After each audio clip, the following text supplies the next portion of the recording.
The opinions expressed on this show do not necessarily reflect those of the Barbers Chat Network, our great partners at H&B Media, or any of our media peers. We're just five idiots who love sports and love to talk shit. If you're offended easily, then this show isn't for you. And for those of you who aren't offended easily, sit back, relax, and enjoy the show. Remember, it's only entertainment.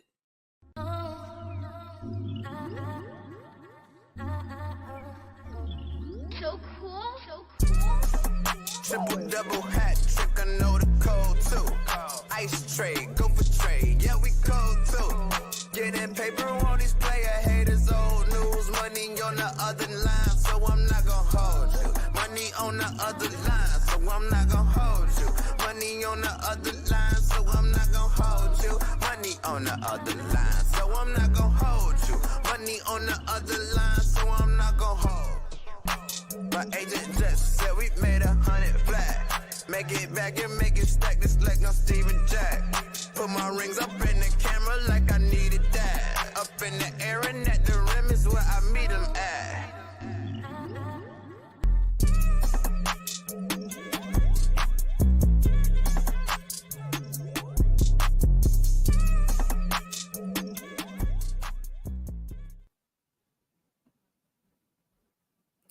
Ladies and gentlemen, welcome back to another edition of I'm Not Gonna Hold You. It is the first show of Friday. It is Friday, October 4th, 2024. I'm your host, Scott Lewis, and you can follow me on all social media platforms at Barberchair Scott. You can also follow the Barberchair Network on all social media platforms at Barberchair Net. Follow our partners, H&B Media and H&B Media TV on Twitter and at H&B Media on Instagram, man. Of course, you can subscribe to the Patreon, man. Patreon.com/Barberchair Network. You got your phone out, man. You take your phone, put it right up to the screen, and take you to this QR code to take you right to the link. Subscribe for any of our 4 tiers, and if you get the Barberchair Network All Access tier for $10 for first time subscribers, will get a 25% off code for the Barberchair Network merchandise shop, and that shop is bcnetshop.com. Everything you need on there. You got your 79th and Hallis merch. You got the 10th anniversary 79th and Hallis merch that you see right up there on the screen. We've got I'm Not Gonna Hold You merch, as well as just regular Barberchair Network merch in general, man. So we appreciate everybody checking us out today, man. We have got a packed show today. We have got ESPN 1000's own co-host of the Captain J Hood Morning Show, Jonathan Hood, joining us in just a minute to talk about everything that's been going on with the Bears. Gonna get a little bit of Bulls and White Sox talk in there as well, man. But I'm gonna bring my co-host in here right now. We've got the one and only JR Bang, and we've got Dante, man. You can follow JR Bang at JR Bang on all social media platforms. And you can follow Dante at October's Own Tay. Quick schedule update for everybody. I will be going to London next week. Dante will be going to London next week. Mikey's not here today. Mikey, rest up. I know he's not feeling too good. I'll be in Maywood. Bang will be in Maywood. I'll be in Maywood. Mikey will allegedly be out of town too. So there'll be no show next Friday. There'll be a show on Monday, but there'll be no show on Friday because I will be somewhere in London enjoying myself. I'll either be at Bears practice or I'll be somewhere wildly intoxicated walking those London streets. One of the two will be going on. So there'll be no show next Friday, the 11th, man. But before we bring our guest in, Bang, Dante, how y'all feeling? Feeling good, man. Feeling good. I'm solid, bro. Ready for London. Bought my portable charger. Got that joint on deck. Ready to rock. I bought mine too. Shout out to Dante. Shout out to Pat V for getting me right for this trip. Nigga, I've spent so much money getting stuff right. There was so much stuff I haven't known. I've never been out of the country before. I had to buy me a portable charger. I had to get me a new outlet thing Dante told me to get because their outlets ain't like ours. I had to call my bank, let them know any charge you see is not a fraud alert. I had to make sure Verizon wasn't going to make me pay the $5 for calling and texting out there, but everything has been taken care of. And also, big salute to all the 79th and Hallis fans who donated to the GoFundMe during training camp to help me and my brother get there because this shit was not cheap. So, We appreciate y'all, man. But we're going to bring in our first guest for the day, man. If you in Chicago, man, you know who this guy is, man. Friend I of the don't know. program. I don't know this guy. Friend of the program himself, Mr. Jonathan Hood. He is ESPN 1000 Zone and co-host of the Cap and J Hood Morning Show each and every morning on ESPN Chicago. J Hood, what's going on, bro? Scott, Dante, Lee. With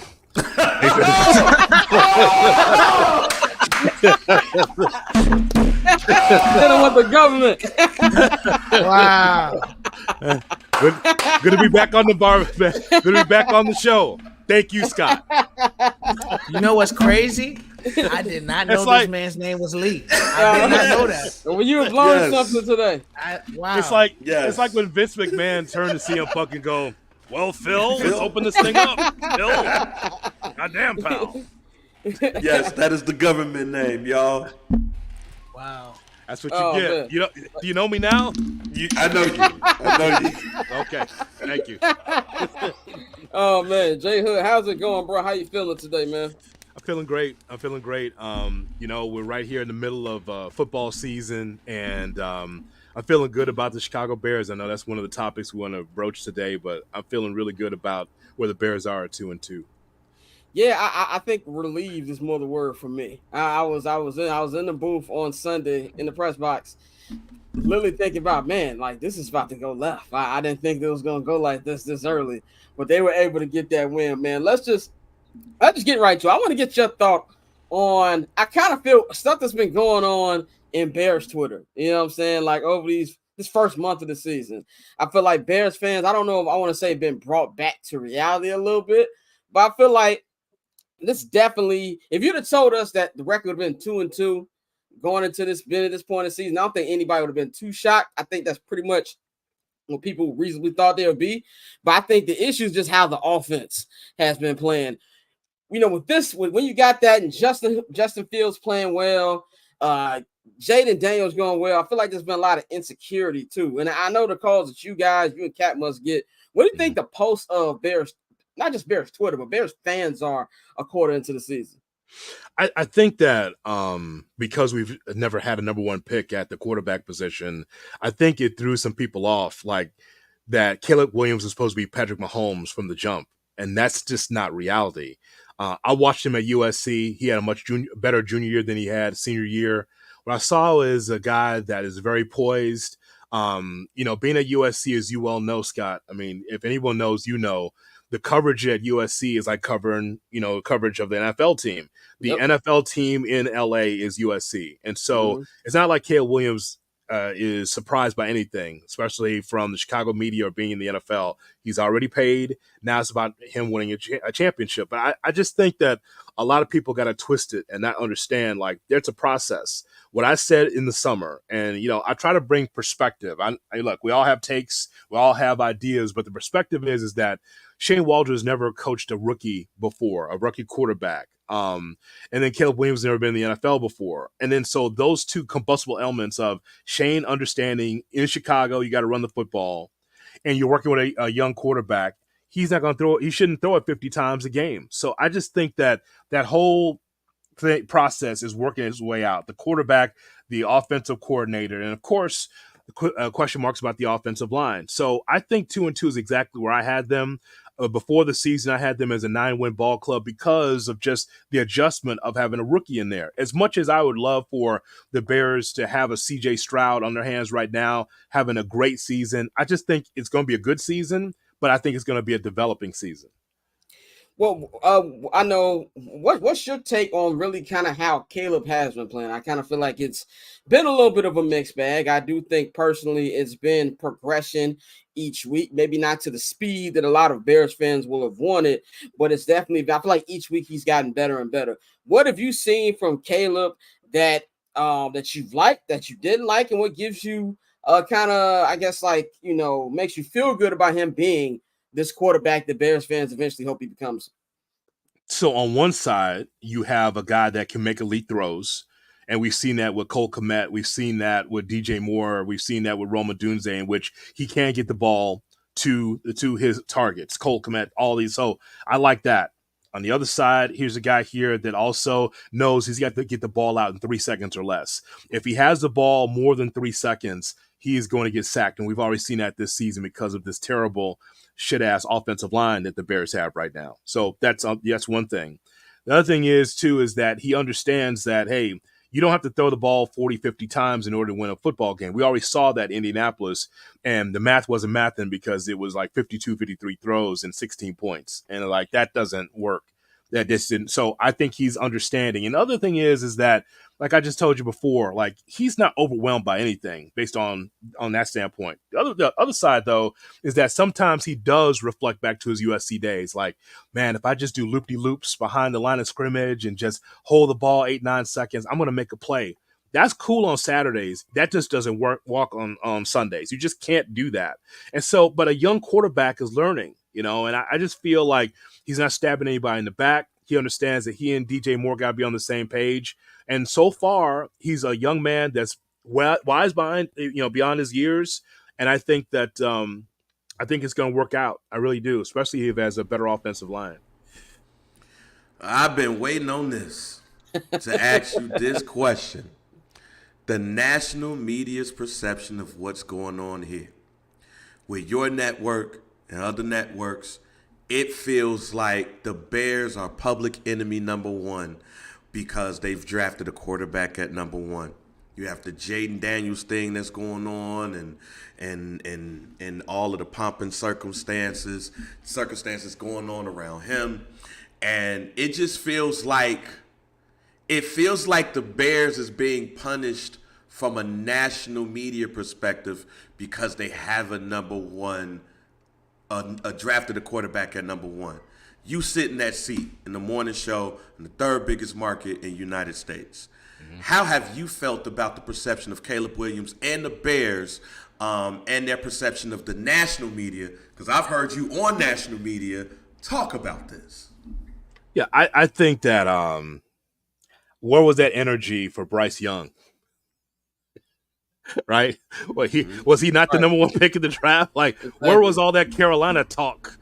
Like when he was struggling behind that bad offensive line, and that he's 5'6", and when he turns sideways, you can't see him. Like, where was that? All that kind of conjecture and all that talk last year. Well, I think that just looking at our people at ESPN, people at FS1, I just think that people weren't really hot on Caleb Williams to start with coming into the draft. I think some felt that way, felt like he was never worthy of the number one pick. And I disagree with that. I think that people also look at Caleb Williams and also take it out on Ryan Poles. And they think that Ryan Poles built the defense too quickly. Like, he built his house on the inside and not the outside. When you build a house, you want to be able to build the structure and then work on the inside. He did it the opposite direction. He worked on the defense first. Then he worked on the outside. And it's kind of like, that was just a little bit different than most general managers would do it. I just think that because the Bears have not done it right for so long, guys, I think that the past sins is really part of this organization now, how people look at the Bears now. And I don't see it that way. I do not see it that way. Just because Ryan Pace was here and Jerry Angelo was here and Mark Hatley was here and all these general managers in the past that didn't do it right, that didn't find protection for Jay Cutler on the offensive line, did not give him weapons, and other quarterbacks in the past. Whole point is, though, is that whatever happened in the past, that's the past. The whole idea that people come on to this network and say, oh, it's the Bears, they always fuck it up, it's always the Bears. It's not true. Because a new set of eyes on this organization, this is not controlled by the McCaskies trying to make football decisions. That's not what's happening. This is straight up run by Ryan Poles, and it's going to fail or succeed at the hands of Ryan Poles. So I think that people just look at the past, bang, and they say, it's always the Bears. They always screw this up. I don't think so this year. I don't think this regime is going to try to do that. Yeah, definitely. And, obviously with Caleb, and Rome, the focus is going to be on the offense, and we understand that. But the defense has been elite. Again, Tremaine Edmonds looks good in year 2. The secondary, they have 6 turnovers so far, so they've been elite. With that being said, how do you feel about, Matt Eberflus's job security? Because we keep talking about stability with Caleb Williams. But we've still seen some things from Matt that we haven't liked, with some of the challenges he's made, and the use of timeouts and just situational things with the team. So with the defense being as good as it is, do you think that's something that gives him a little extra leash that he probably, most of us feel like he doesn't deserve? Damn, Dante, you're not hitting me with the Milwaukee Brewers talk today? Okay. I'll just wait. I'll just wait later on, man. I'll wait. I'll tune in later on. I was hoping for some little baseball question from you, but you know what? Well, we got a baseball question for you, but ain't for a team to make the playoffs. Oh, I know exactly right. Some of these teams sitting right next to the Cubs and White Sox and over on the side. I know. I said at the time, I said at the end of last season that Matt Eberflus should be fired. And the reason why is because it's like anything else. If you're upgrading, if you feel like you're upgrading at your quarterback position, if you feel like you're upgrading your defense, if you feel like you're upgrading your wide receiver room, why wouldn't you upgrade your head coaching position? Why wouldn't you do that? Some of the same mistakes that we saw in the first 2 years of Eberflus, we're seeing it here. Dante, you just laid it out, talking about this, the inability to understand timeouts, time and score, those little things like that. That can hurt a football team. Now, on the other side of it, Matt Eberflus is a player's coach, and his defense is stout. His defense is a top 5 defense. It probably is going to end up being a top 5 defense at the end of the season. But that doesn't hold water. That doesn't keep your job intact because you're ultimately a defensive coordinator with a head coaching title. His defense is solid. He's got good players. You look at, we thought coming in, okay, who else could get to the quarterback besides Montez Sweat? Well, there's Taylor, there is Dexter, there's Billings, there's Austin Booker had played well in the preseason. So he's got guys and a strong linebacking core and great weapons in the secondary. But does that mean that he should have a long-term deal because his defense is tight? I think that the bottom line for me is that at the time, I would have changed coaches. But here's the deal. If the Bears don't make the playoffs, then Eberflus will not be here because time's ticking. You got this great wide receiver room. You got a quarterback you're trying to foster. You got a running game that you feel pretty good about. And if it's the same, if you still got 7 wins, if you're not in the playoffs, I can see a change. I would have done it before, but this is Ryan Pohl's choice. Yeah, I think that's one thing I think everybody can agree on that Flus should have been gone. I think it just never made no sense to me. If you're gonna start from scratch with the new rookie quarterback and just really kind of just being to have the organization exactly how you want it, it made sense to start over with a new head coach. So I definitely agree with that. Let's talk about this particular game this Sunday. I feel like these next 5 games is a very winnable stretch here. I know you and Cap talked about this week about how this 5 games can make a break this season, which I 100% agree with. I think we're gonna know a lot about the Bears, but coming up with this Panther team, yeah, they've looked a lot better with Andy Dalton in the lineup, but they have not played the defense like they're gonna play this Sunday.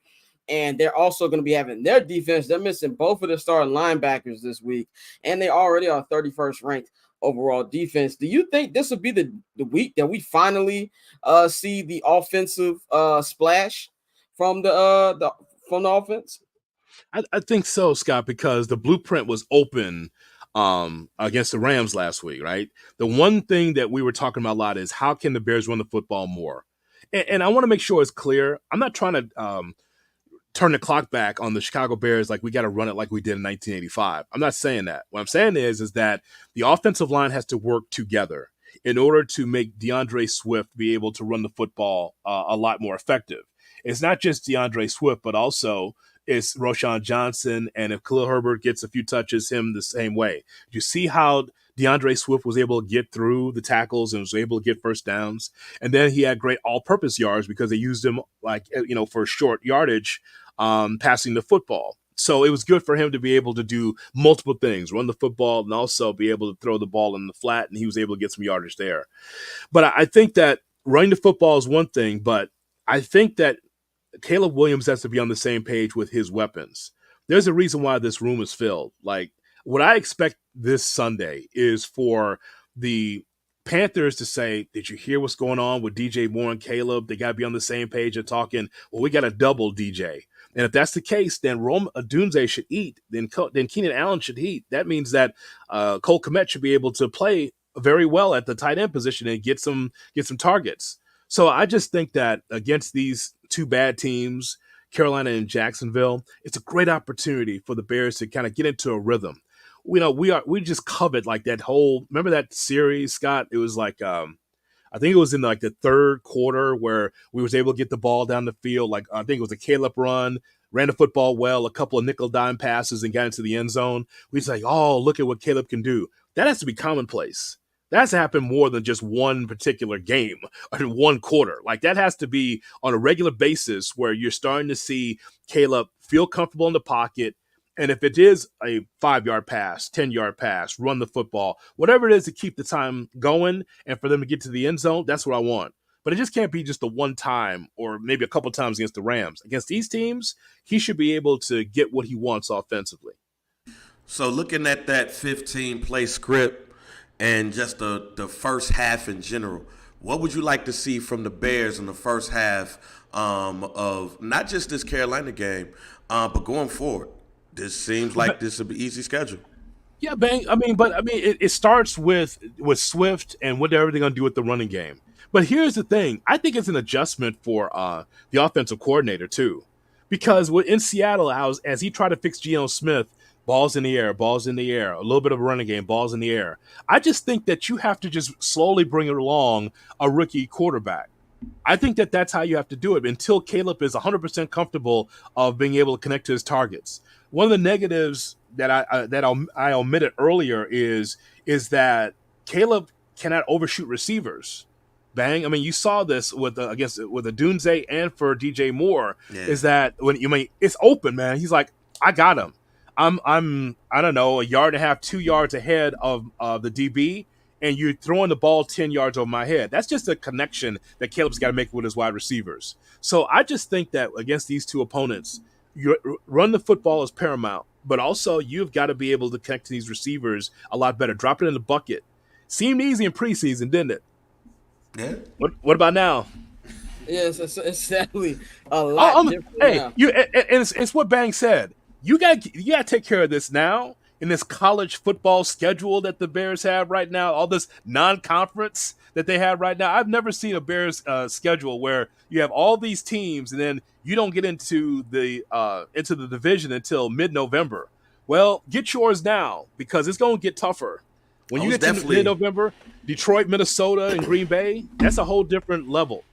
This definitely could be homecoming weekend for us. One of these games is homecoming weekend. It's Mount Carmel versus Schurz out here. It needs to be homecoming weekend, 100%. I want to go to a couple other Chicago teams. I know we only got like a couple more minutes left with you, man. But the Bulls had media day this week. Zach LaVine, yeah, right. Zach LaVine looking like I won't get fined. Thank God for this network because I didn't know. It snuck up on everybody, man. We so immersed in the Bears. Yeah, we so immersed in the Bears. It's like, oh, Zach's talking with some balls. Oh, let me turn this down and see what's going on. Did they play a basketball game? Did I see on like some chicks Instagram plays? The Abu Dhabi game. You know, they always send the team. I didn't even know. The NBA season in general snuck up on me. Yeah. Like, I saw Russell Westbrook highlight tape on House of Highlights there, and I was like, when he get on the Nuggets? So that surprised me as well. Orlando, yeah, you saw what I said yesterday. The freakiest team in the NBA, the Chicago Bulls. Yeah, it's still like we ain't got to spend too much time on this. I definitely want to get your take on the two baseball teams, but what, if anything, should we expect from the Bulls this year? I kind of feel like they don't know if they want to rebuild or if they want to still do this fake play-in competition type. Jack for flag, pause. I think so. I think that's the key, right? But with this organization, they probably wouldn't get Cooper Flag. They probably find somebody else because the one thing that I know is like out of all the Chicago sports teams, I mean Reinsdorf and the White Sox are the worst, but then second worst is the Chicago Bulls as far as what to do. I thought Zach was very strange in the way he came across because he referred to the Bulls at one point as they and instead of us, and it's just like, are you on the Bulls or not? I just at the beginning of his press conference, and hey, cool that he had a statement, but it's just kind of like it's almost like he was talking about himself as an entity more so than the Bulls. And I'm like, yep, he's gonna be a Clipper soon. Yeah, he's gonna be up out of here, and you can just tell that they're retooling, they're rebuilding this thing.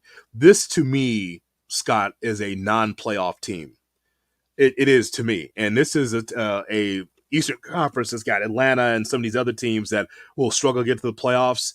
We used to say ninth place for the Bulls, hanging on to the wild card to play in, that kind of thing. I just like it doesn't seem like it's a playoff team to me or a postseason team. Lights will be shut off at the United Center. Lights out, no games. That's what's gonna happen at the United Center. Shit's gonna be dark. Nope. that's what's gonna happen at the United Center because I think that Zach will be traded, and then who do you rely on? And also you have it's weird. Lonzo Ball's back, and Josh Giddey's on the team, so now you have redundancy at the point guard spot. Yep. I don't understand.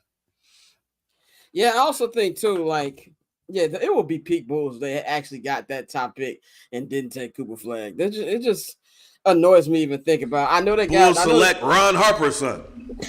I know they're on a new network now, the Chicago Sports Network. It's not on Xfinity yet, so I haven't seen any of the coverage. But I do know that I was like, you know what, I'm not that in a rush to watch the Bulls. But last topic, man, and we'll get you out of here.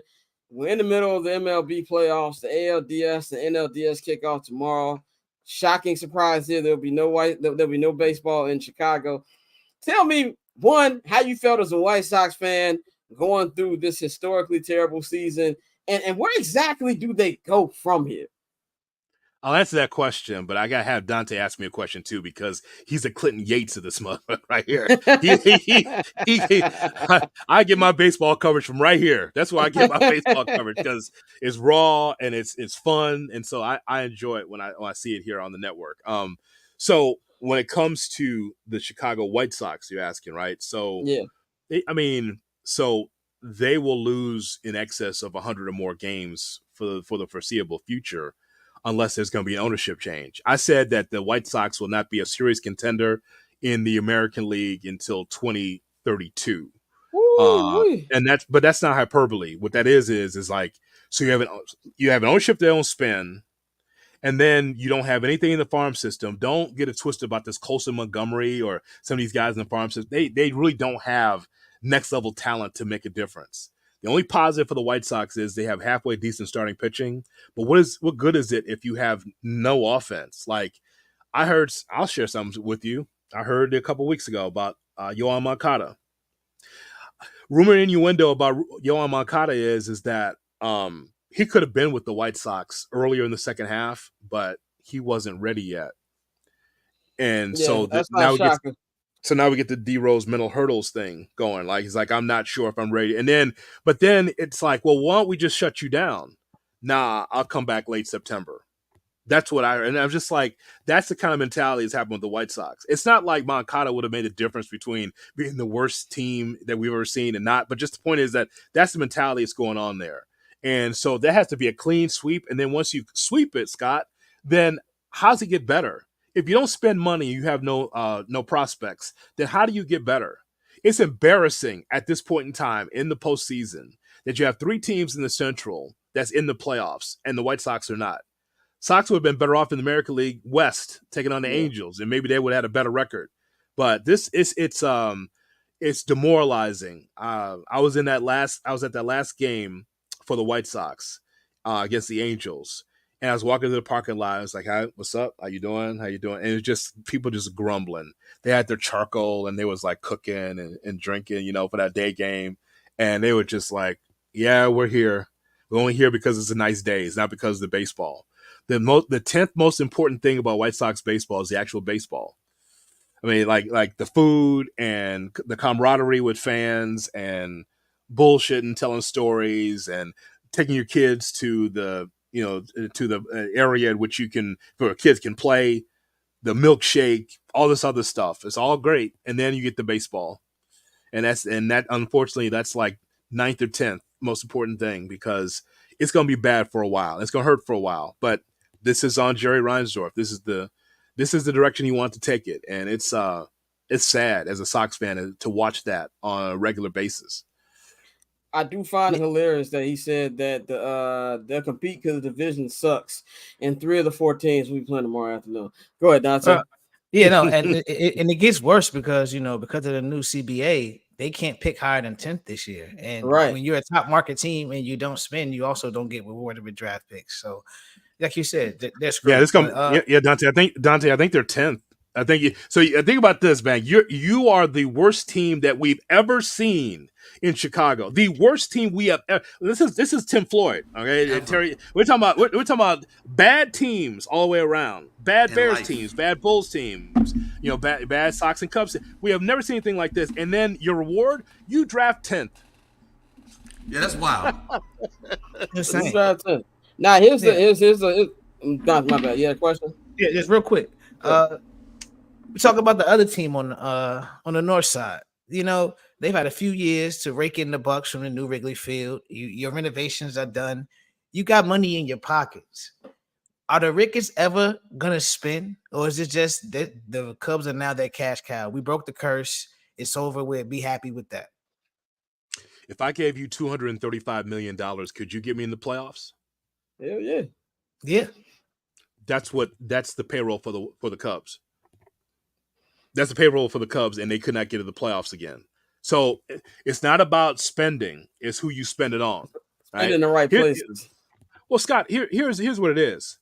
The Cubs in our lifetime, there's always been, the Tribune Company is cheap, the Wrigley Gum Company is cheap. They won't spend money.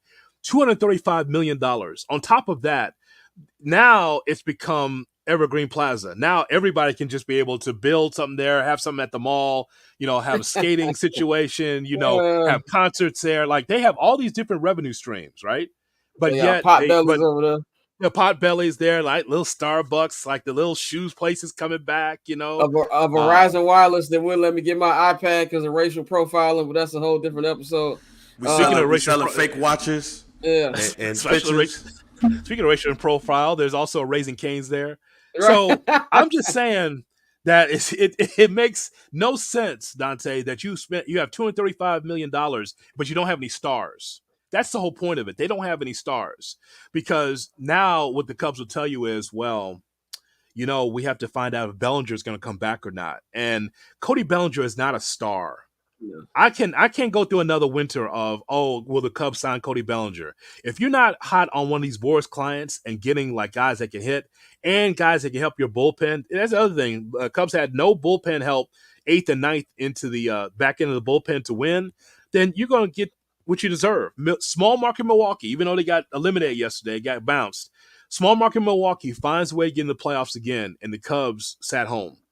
After losing a manager to the Cubs. Think about that. I just one, and I was gonna say this too. Like, in last time Cody Bellinger was a star, Barack Obama was still in office. That's how long ago that was. Hey, but Dansby Swanson is gonna play that Outcast. When he come up, he gonna play the Outcast. He gonna play that Outcast. And keep hitting 230. Don't forget about that too.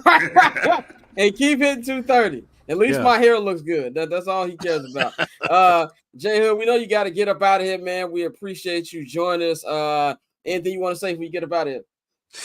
Yeah, just follow me on Instagram at xjhood on IGJHood on Instagram.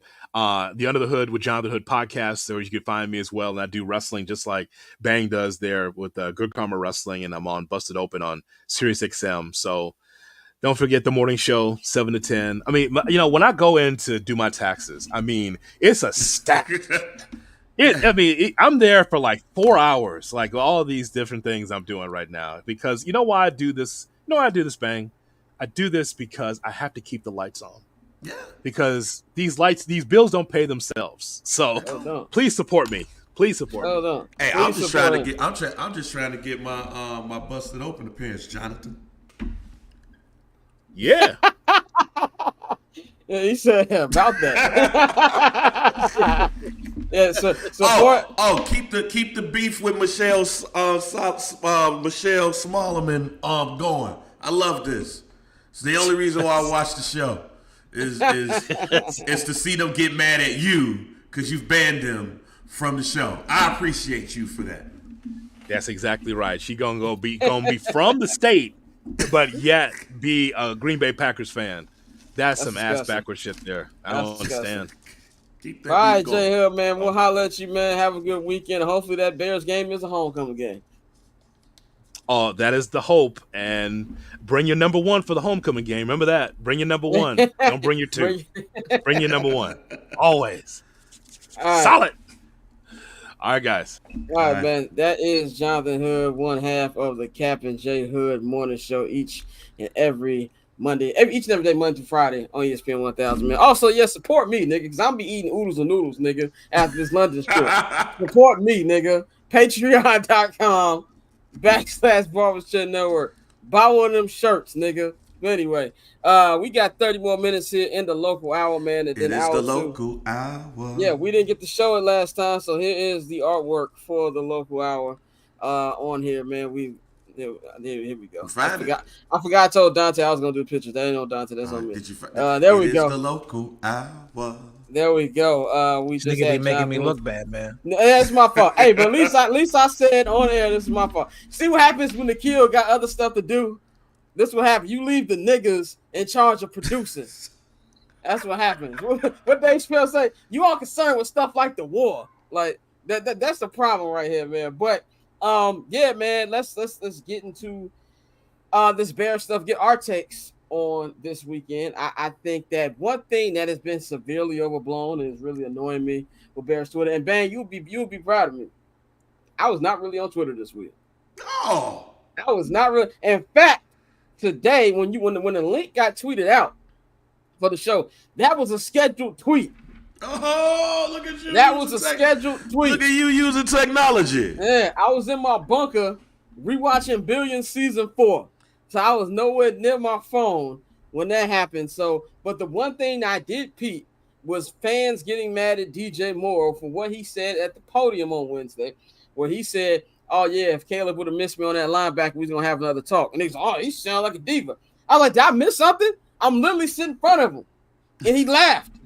I'm literally the first desk in front of the podium, and I'm like, he laughed. What's the issue here? And everybody making such a big deal about it. I'm not worried about that. One thing I am worried about is the usage of DJ Moore. One thing I am worried about is all the talk from Caleb and Shane, Waldron, and Flus this week about being so gung-ho about not having turnovers. You know what that spells out to me? Game manager talk. I don't want to hear that. I told y'all I love a good old-fashioned gunslinging. I love that we saw from Kirko Chains last night. I became a fan of Kirk. We'll talk about this in an hour or two, but I really became a fan of Kirk Cousins while I saw him on quarterback. He's just a naturally corny, nice white guy. He's a cool Christian guy. Right, exactly. Like the fact he didn't know what the swag surf was till he got the Atlanta that song. Our God is an awesome God. He reigns. That's Kirk Cousins. Hey, He don't know nothing about but- swag, sir. But he hit that bitch at the end of the game. Yes, No, he he did. ain't. That motherfucker He was- hit that bitch. No, if you see the video of Taylor Brooks, he hit even better on there, man. But we'll talk about that in an hour too. But I'm worried about. I want to see some gunsling. I really hope that the game plan isn't, "I'll keep it to 25 throws and manage the game." And no, man, let them throw the ball. That's what the one thing that did kind of scare me.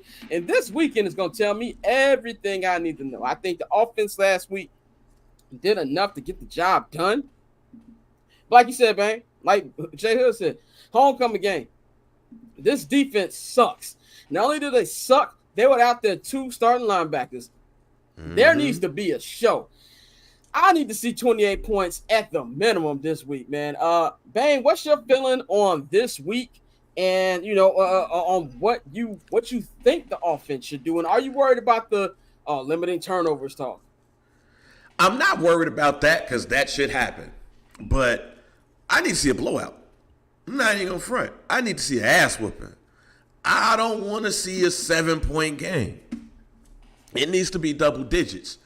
This team, as you said, is without, the 2 starting linebackers. And even still, they're not the best defense. They're decent comparable to who they played. But nah, I need to see an ass whooping. I need to see Caleb have an efficient, let me just say this, an efficient 300-yard game. I need to see the offense the way that it was designed to be.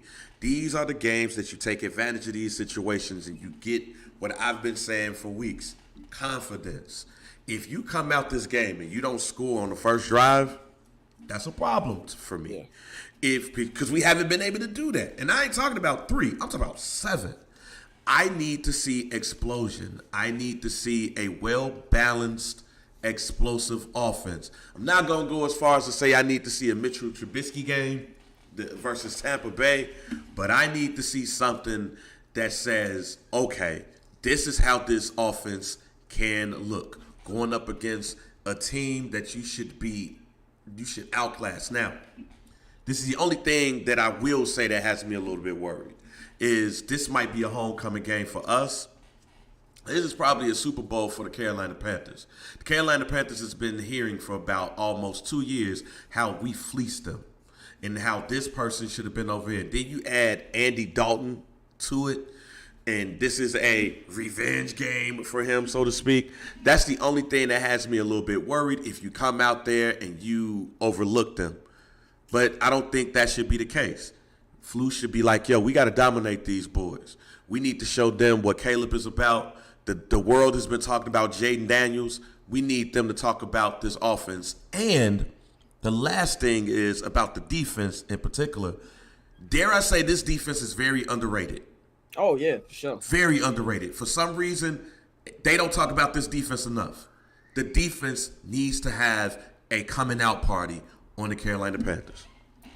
And I'll say this when we get to Dante. You know what's funny? Caleb go out there and do the 300-yard thing. National media.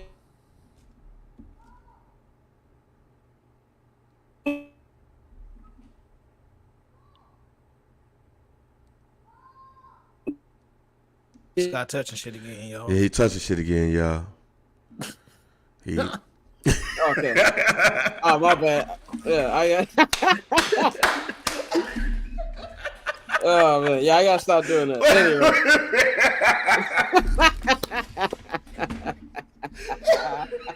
It was the way you came back on, like, damn, I did, my bad, yeah. Yeah, that's my bad, yeah. Also, my internet was tweaking. But anyway, yeah. That's just how I feel about that. But Dante, man, what's your thoughts about Sunday? I mean, at this point, I don't want the homecoming game. I'm good on the homecoming games. We've seen that with Mitch. We saw it with Justin, where they had that game where they go crazy and everybody get excited. I do think they need to beat them by at least 2 touchdowns. So I just want to see more consistency in the offense. And since my big issue has been, the misconnections on the deep balls, I want to see Caleb hit more of those.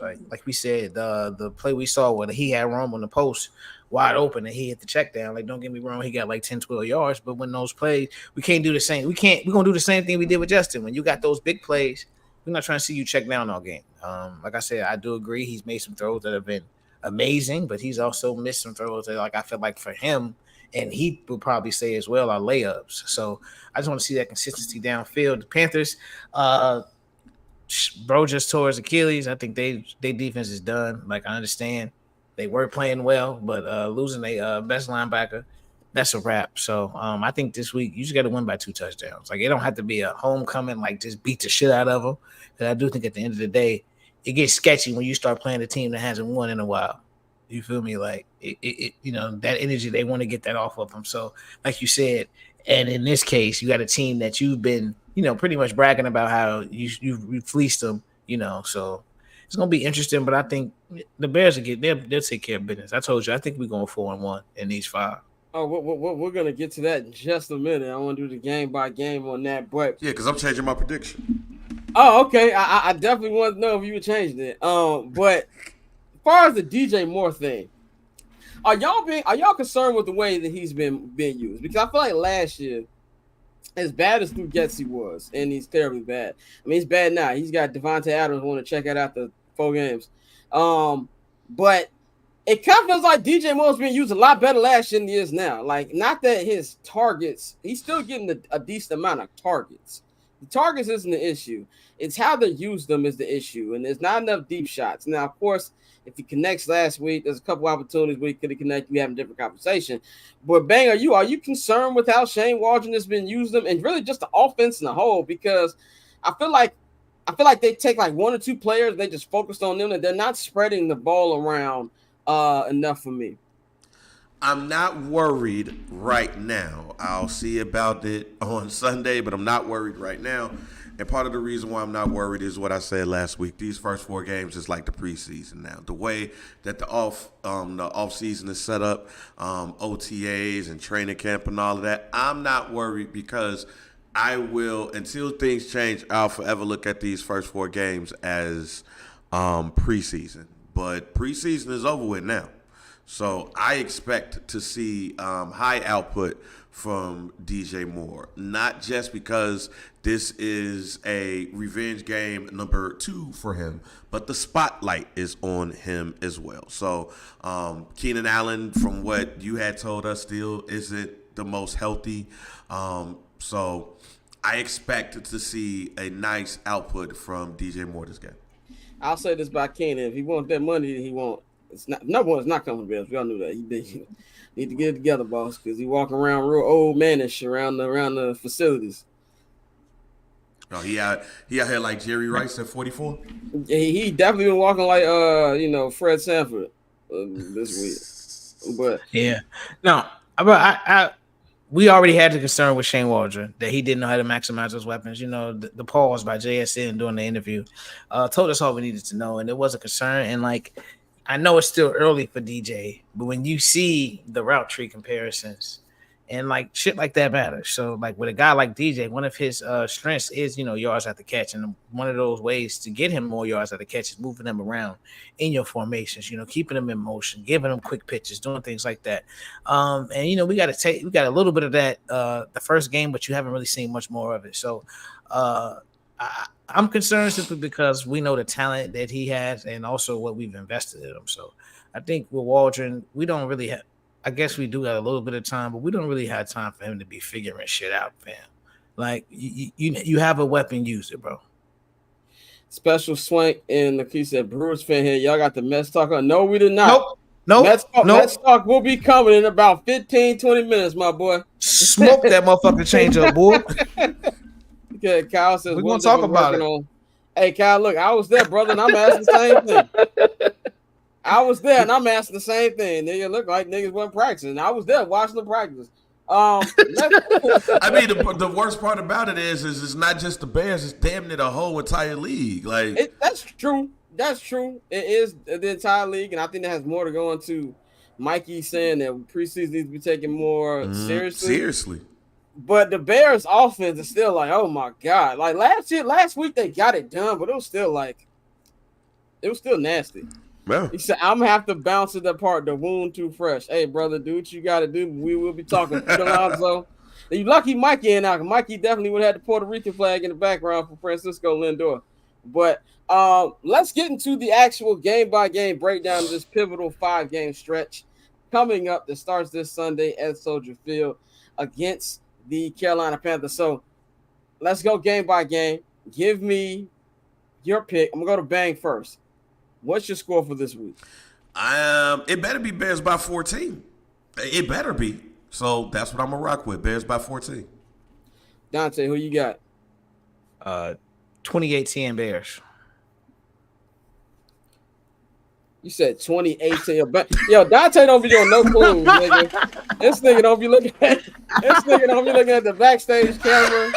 This nigga see me clearly not ready, and he sees the camera right on me. My man just like, we are looking for a producer. Send your application to Indeed.com. That's how you know I don't be doing this shit all the time no more. I just be cooking shit. All right, let's go. Oh man. Anyway, I got the Bears winning this game. I want to say 28 points for them, but I haven't seen it. I think they get 3 extra points than they got last week. Actually, no. Yeah, they scored 24 last week. So yeah. I'm gonna go to 28 then. I thought they scored 21 last week. 24-18? Yeah, it was 24-18 last week. Yeah, see, Dante bogus. I'm still putting my shades back on, nigga. I'm trying to clean the shades off real quick. But I'm gonna go Bears 28, Panthers 13. I think they hold the Panthers to 1 touchdown and then 2 field goals after that. But next week, it's an early game for everybody in America. Bears, Jaguars in London, and the Jaguars look terrible. Like first pick terrible. Like to the point we be thinking about they replacing Trevor if they didn't pay this nigga already. Bang, what's your feeling about this game? Yeah, on the we ain't got to give scores. Just tell us who. Yeah. On the preseason special, I had the Bears losing this game. I've since changed that prediction. The Bears should go up in there and beat the shit out of the Jacksonville Jaguars to keep it a buck. They should whoop their ass. Yeah, they doing it right this time. You know, last year they waited till Friday to get to London. This year they're getting there early. They're gonna be able to, get acclimated. And I agree, bro. As a matter of fact, depending on who the Jaguars play this week, the Colts. If they lose to the Colts, Doug Peterson might not make the trip with us to London. My nigga. Might not play. Jonathan Taylor is not gonna play. If they lose that game, nigga, who is that? Press Taylor is gonna be that new head coach or some shit. Yeah, it's a wrap. Yeah, I think we win that game. I'm gonna go Bears beat Jaguar, but I think this is gonna be a really ugly game. Like I really do. Really, I think mainly because of travel. Even though the Bears are gonna get there early in the week, which is good. 2019, they didn't leave till Friday. They left Friday. I think they're leaving Monday or Tuesday. They're leaving. 2019, boy, that was a long trip home. 2019. Like I look at it like this. Even if them niggas lose, nigga, I'm finna have a nice view, and I want to see what that press. What is the UK press box food hitting on? That's what I. Oh no. You see, that's how I know you don't know shit about soccer. Nigga, they finna have fucking meat pies and some bullshit. It's not. No, you still in England. Don't think they finna meat pies. Don't think you finna be getting fucking filet mignon or shit. Hell no. No, I ain't say filet mignon, but they can't hit us with some American food, nigga. That game that's gonna be over in Spain. That spread gonna be different, but no. Get ready for some crumpets, nigga. It's not gonna be nothing good. What's that? Catarucci? How you say that shit? Carucci? A Carucci board. That's a Carucci board. That's what your ass gonna have. They gonna bring in a goddamn plate and drop that shit off with cheese and crackers and meat. Yeah, I'm gonna see. Maybe they switch it up. Hopefully, nigga, not bologna, but bologna. That's what you gonna have. I don't eat no tea and crumpets, nigga, or beans and toast. But I think the Bears will win this one. I think it'll be a real ugly game, but I think the Bears will win this, and they'll move to 4-2, which is good. Now here's where the next two games. Like William Regal. Go ahead. William Regal. Bears Command. This is the game that Bane said hit DEFCON 1 for Bears fans, man. This game, said Damien said charcuterie board. Charcuterie, that's what it is. Charcuterie. He called it a Carucci board. Carucci board. That's crazy. Chop that one up, nigga. The Carucci board. I'm put a picture of Carucci on I'll take the a reel. Carucci board. I'll take Carucci board too, nigga. But Bears Commanders in DC. I will not be at this game or the Arizona game because, like I said, I will be eating peanuts after this London trip. These flights add up, nigga. So these are one of them I'll be celebrating my birthday. But Bears Commanders, this game when it wasn't scheduled release, that should be cool. First two picks going at it. Now it's looking like life or death, nigga. With the way that Jaden Daniels has been playing. Bang, how you got this game going? For my sanity, they better win. So I'm gonna say that the Bears gonna win this because if they lose this shit, oh my God, the goddamn DC text thread, nigga. Rick, shouts out to my man Rick Chill, my man Aladdin. Shouts out to John Mons. We the only two Chicagoans in that damn text group. If the Bears go out to Landover and get their ass whooped or lose to the Washington Commanders in Caleb hometown, basically, oh my God, it's going to be DEFCON 5 at my job. So I'm praying the Bears win that one. Dante. I think the Bears gonna win because I'm looking at it, and this is probably gonna be outside of this week when he plays the Browns for the next 2 weeks. Jaden Daniels finna get rocked, so this is gonna be like because I'm looking at their schedule. They play the Browns, who still got a solid defense. They play the Ravens, Oh yeah. Panthers, and then they play us. So Well, Roquan Fina knocked that nigga head off the shoulder. yeah, And so Baltimore. I think this I do like I said my prediction in this Baltimore joint versus the slide. DMV. Oh yeah, I'm 3-0. rocking with the Ravens. Look, man, 3-0. I put it like this. This game is gonna tell me what kind of intestinal fortitude Caleb Williams has. You know what I'm saying? Like you going back home, niggas is talking about Jaden like that ain't your block, nigga. Like, you know what I'm saying? Yeah, Jaden hasn't played a real defense, but you say that on Twitter, you a hater. He's the golden boy now. Can the rookie win MVP? It's been blatant big flute solo on national media when it comes to Jaden Daniels. It's just nasty. But I'm with you, Dante, with the fact that I think this defense gonna chin check that nigga. Like I think that what Flus and in shape Deacon Palmer is like what I call Eric Washington. If anybody's seen the King of Queens, he looks like an in shape Deacon Palmer. They gonna have a game plan for Jaden Daniels. And I think the defense hears all the talk about Jaden and they gonna shut it down. I don't know what the offense is gonna do. I don't know what Caleb is gonna do. So that's why I'm still gonna pick the Bears to lose this game. But I think it's gonna be one of them games that we look at it like, oh, Caleb played well, but the Bears lost because of something stupid. I think it's gonna be one of them. But I don't think we're gonna be seeing Jaden Daniel highlights and look what he did. He just vastly outplayed Caleb. No, that defense ain't going for that. But I do believe the Bears will lose this in a very, very stupid fashion. Arizona game. This is a 3-5 start. These little West Coast games are so weird. Something always happens weird. Even when the Bears win, it's a weird game. The Cardinals are currently 1-3. Who knows? They'll probably be worse in a couple weeks. It's like on one drive, they look like the greatest offense they ever created. Next drive, they look like they ain't never played football a day in their lives. I got the Bears losing again just because these are just stupid West Coast games. And I can see it being a very good game where the team is playing well. And I think this is going to be the game where the defense actually gives one up.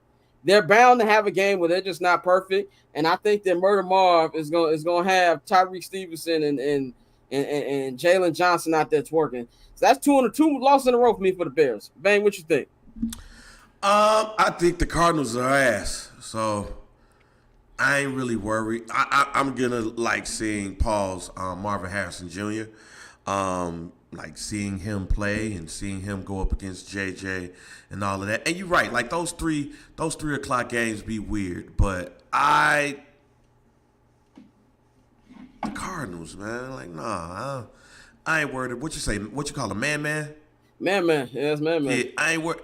This defense, I ain't worried about man. So I ain't worried about man either, but they do for a stinker. And I feel like the weirdness that comes with West Coast games, this could be the week where they get that stinker. Final game of the 5-game slate. This should be another. Damn, nigga. Oh, my bad. Oh, my bad, bro. My bad, bro. See, that's because hey, I know I put the camera on you, but my fault. No, go ahead, bro. But actually, this is the one we lose. Like you said, those 325 games are always weird for us. And I think it's gonna be a good game, but I think the defense. I ain't gonna say it's gonna be a shootout because I don't think we ever really get cooked like that. This secondary is that good, but I think we'll lose this one. Final game in this 5-game stretch. This to me should be another homecoming game. Bears Patriots. It'll be Jacoby Brissett again because I know this is the homecoming game. This is the homecoming game. This is the homecoming game. Because if they put Drake May out there with that offensive line, it's malpractice. Like they keep Drake on that bench, bring that boy back next year, man. I've got the Bears winning this in blowout fashion, and at this point, I got them going 3-2 in that 5. So that means I got them 5-4. Getting ready for the gauntlet of hell, which will be coming Sunday, November 17th. About 9 days before Thanksgiving. The Green Bay Packers coming into Soldier Field. So I got the Bears winning the Patriots, and they'll finish 3-2 in these 5. Bang, how you got this one going? Of course, the Patriots is gonna get their ass beat. So I got the Bears going undefeated. Like I said during the preseason special, the season preview special, that this is where we were going to see the Bears show out. It was going to be. I said they was going to be 7-2 going into the division games and stuff, and I'm gotta hold them to it. The only game that I had them losing in this stretch is the Jacksonville game, and the Jacksonville Jaguars are not who I thought they were going to be. I don't think that any of the teams that they're playing, starting with the Panthers and ending with the Patriots, vastly improved when I made this prediction.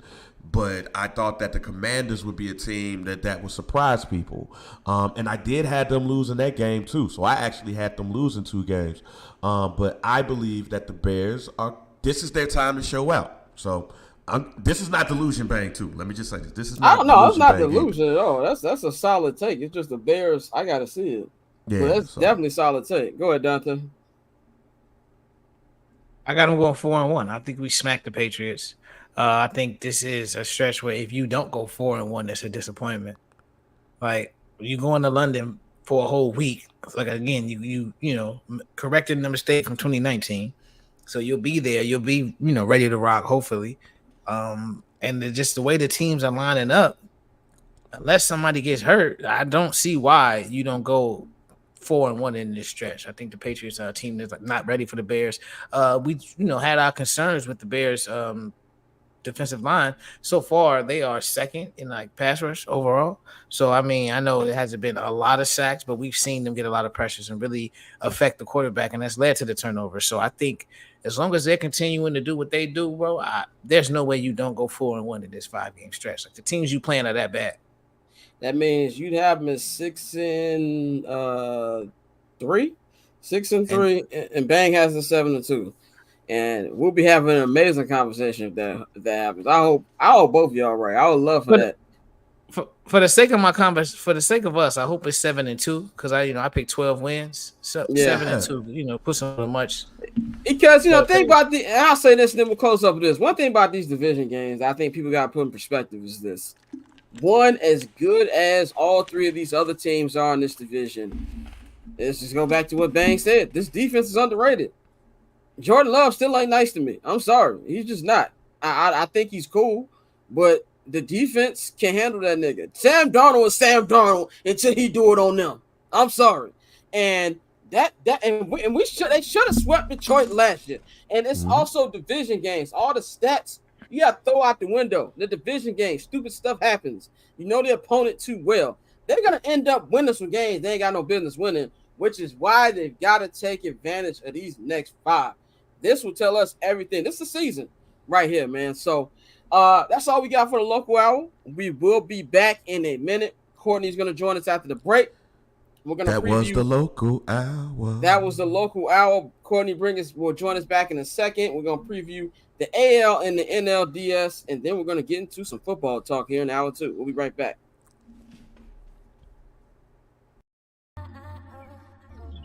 So cool.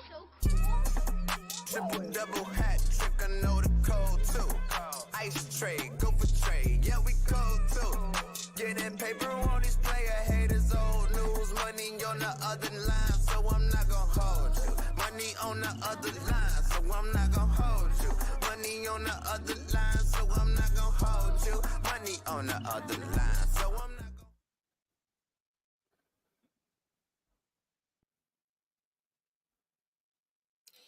Welcome back, ladies and gentlemen. Hour 2 here on I'm Not Gonna Hold You. And we've got the one and only Courtney Collarbro joining us here. Courtney, how are you feeling on this great Friday afternoon? I'm really happy to just be home, ready to lock into some. We had some good games, college football games. We got a good. I wish we had baseball, but I'm really excited about the college football games that are on tonight. And I had to save the good games for my birthday, bro. Like, come on, like. Is that your way of telling me that it's your birthday? Yeah, that's a nigga way of telling. What day is your actual birthday? Happy birthday, Dante. My bad. You didn't even say nothing in the chat. October 5th. Talking to my fucking self all day. That's crazy. See, I knew it was October. I know the actual date. We got to sing the Black birthday song. Happy birthday. Yeah. Oh, y'all going crazy. Yeah. Y'all really did it, huh? Yeah, hey. I commit to a bit, if nothing else. Exactly. I was gonna sing. I was gonna do full verse. We can get the full. We ain't gotta do all that. What's that new shit? And I said, happy birthday to you. Got them saying, happy birthday to you. And there's always that black lady in the background being extra happy every time. But anyway, we're here to talk some baseball. I will say that our illustrious crew, I think, did a good job of predicting the wild card round. Just quickly on last night, amazing game. Shout out to the fighting New York Metropolitans. Shout out my guy Waz. Whenever I think of Queens, I think of my guy Waz. I know he was excited about that. We're gonna get to that series in just a minute. Them going against the Phillies. But just what did y'all think about last night's game? Courtney, I'll go to you first. Last night's game was amazing. The Brewers are exactly who we thought they were. They have not won a postseason series since 2018. And I said it to someone else earlier in the week that I didn't think that they were gonna start now after that game one. But yeah, man, my worst nightmare came to fruition last night, and that's that I think Pete Alonso might be awake now, guys. Yeah. Hide your kids, hide your wife. Pete Alonso is back. Dante, what was your thoughts, bro? I mean, it was tough seeing Devin Williams get his shit rocked like that. But I mean, at the end of the day, you said the Brewers are the Brewers. The toughest part was probably Bob Uecker. Like, he still does their play-by-play. I didn't know he still did the play-by-play. Yeah, and he sounded like somebody picked his dog up in front of him and shot it in the face.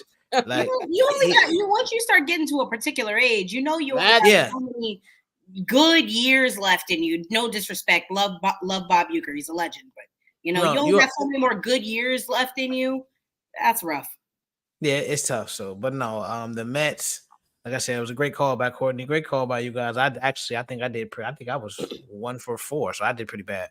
But we're gonna run it with this DS. No, because my takes aren't too spicy, but I'm after seeing how well the underdogs performed last season, man. I'm ready to let it rock and stop doubting myself. Me and Mike, you the only one with the cojones to pick the Detroit Tigers last week. By the way, I just want to say this quick thing on Dante's birthday. Why do Libras get all the love? But when I say, "Oh, when's your birthday?" I like October 26th. Oh, you're a Scorpio, and I just get like the like I'm the devil or some shit. I don't know. As a fellow, no, it's a lot of us. I agree. It's just a lot of us, dude. That's all. I just get the look. It's a lot of y'all, and if we're getting to I'm not a astrology crystals fucking chakras. I'm not even too. The Libras, it's the scales, right? Yeah. You guys. I'm not even. I'm about to say. Later, you want to know? You want to know what time I was born? We can really get in depth. With Tell me your sun, moon, and rising, Dante. Yeah, I have no idea. I just fake like I knew. I got the CoStar app. I don't know, guys. I don't know none of that, man. But let's get into the first game tomorrow. We got 2 of the 3 AL Central teams in the ALCS. LDS, my bad. The Cleveland Guardians will be hosting the hot Detroit Tigers, man. Best of 5 matchup here, man. I'm looking. Do we have the pitching matchup? So let me see if I got it right here. Okay, so we're gonna have tomorrow. The matchup is the Tigers haven't announced their starter yet. They haven't announced it. Okay, they haven't. Tigers haven't announced theirs. Actually, no. The Tigers say that they're throwing Holton, who started that game 2. Okay. He pitched the first inning in that game 2 against the Astros. Okay. So we're getting pitching chaos right off the jump, which I find to be interesting because my logic is if this series goes 5, don't you want Tarek Skubal available for game 5? Yeah.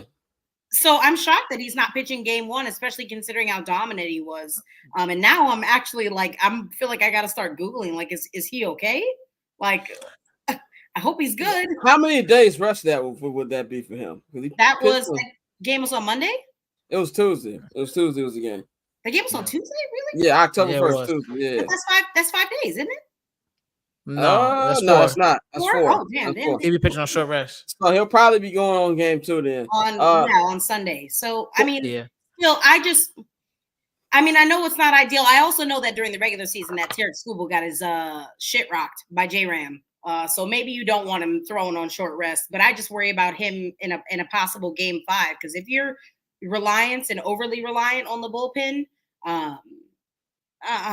that's tough. In a 5-game set,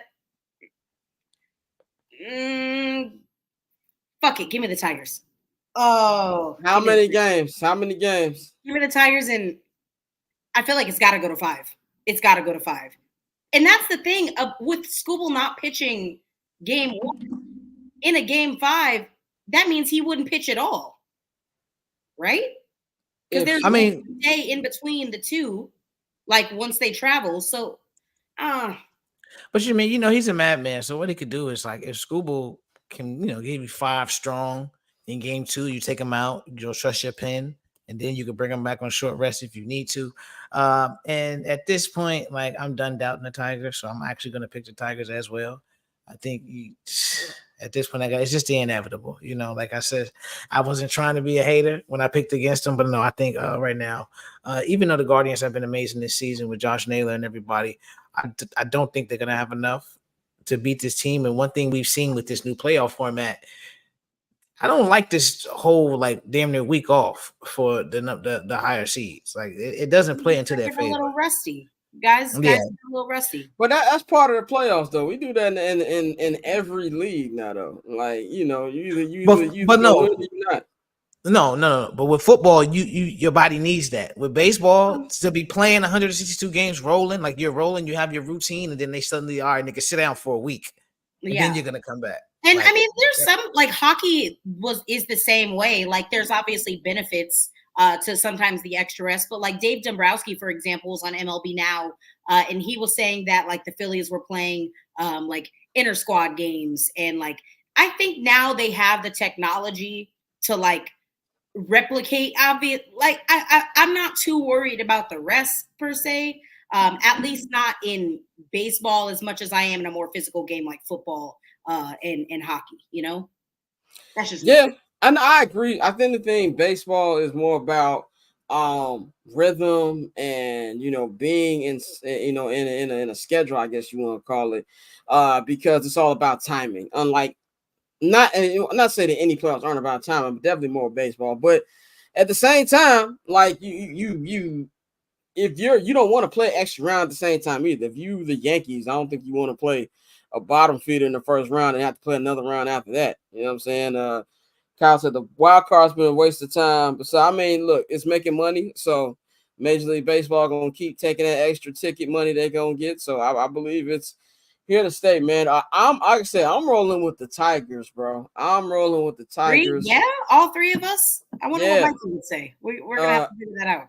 We gotta hit them up. I'm going with the Tigers. I've been believing them since that run that they went on towards the end of the season. They were 11 games out in August, bro. And I always believe the hot teams you never want to play.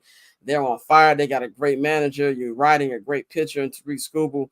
And I believe that this lineup is hitting right now. And also the Guardians always choke. It don't matter who on the team. They go out there and win whatever games. I hate Jose Ramirez. I can't stand Jose Ramirez. I can't stand. What did Ram do to you? Besides maybe knock out your former shortstop that one time. When I was a White Sox fan, that's why I hated Jose Ramirez. He just got a punchable face. But 40. Yeah, I mean, I ain't say he wasn't a great player, but I believe they're gonna lose, and I believe they're gonna lose this in 4. I don't even think it goes to 5. I'm going Detroit Tigers in 4 games, man. Let's go. This is really disrespectful of the Guardians bullpen. So if this comes back to bite, I'm so sorry. Yeah, it's Cleveland sports. Okay, they deserve nothing. Let's go to the next American League series. The New York Yankees, in the words of George Costanza, they have no excuses now. I'm sorry. The dreaded Astros are gone. The Astros cannot take you out. We do know that they have a hard time beating AL Central teams in the playoffs too. But the Kansas City Royals coming into this game after sweeping the Baltimore Orioles Bobby Wood Jr. is having a great season. The matchup is Garrett Cole with an up and down season, to say the least, going up against Michael Wacha for the Royals. Waka, my bad. Michael Waka. I'm not good with names. No. He's just, but it's a kind of a testament to this is a real David and Goliath situation. Because who the hell knows who Michael Waka is, and no one on earth would have predicted that he'd be starting game 1 for this Kansas City Royals team. Exactly. And I kind of feel like the fate of the Yankees on the line on this series. If they don't win this series, I believe if they don't get to the World Series, there's going to be some major changes this offseason. Courtney, you said the Royals are going to the playoffs from the jump. I want to give you the floor. How do you think the series is going to go? Yeah, and you brought up that point about the Yankees, and if they don't win this year, how detrimental that can kind of be. There's always been a lot of talk on social media about how the Juan Soto trade kind of went. And the Padres saying, oh, we won the trade, and then Yankee fans saying, oh, well, we won the trade. We're really going to see in this playoffs, in this postseason, who won that trade, because Michael King has been an absolute stud. Trent Grisham, has been a decent piece, who came over in that trade, and Kyle Higashioka, I think, was in that trade for Juan Soto as well. So we're going to see how well that Juan Soto trade actually ended up. And again, I agree, because he is a rental at the moment.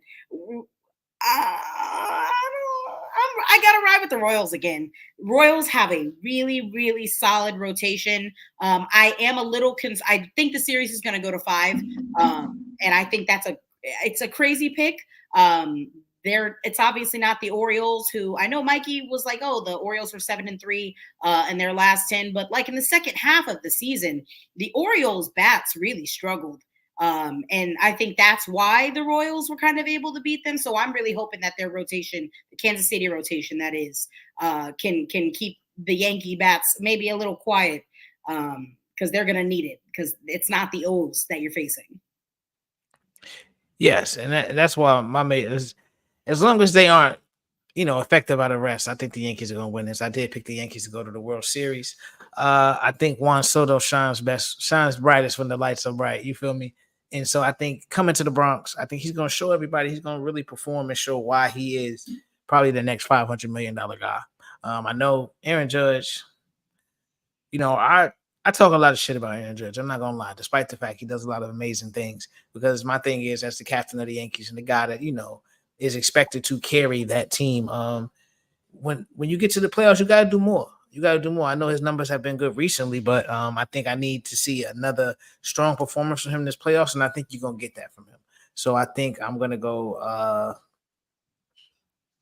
I'm going to say Yankees in 4. I think, I think the Royals will get a game, but no, I think the Yankees offense will be too much for them.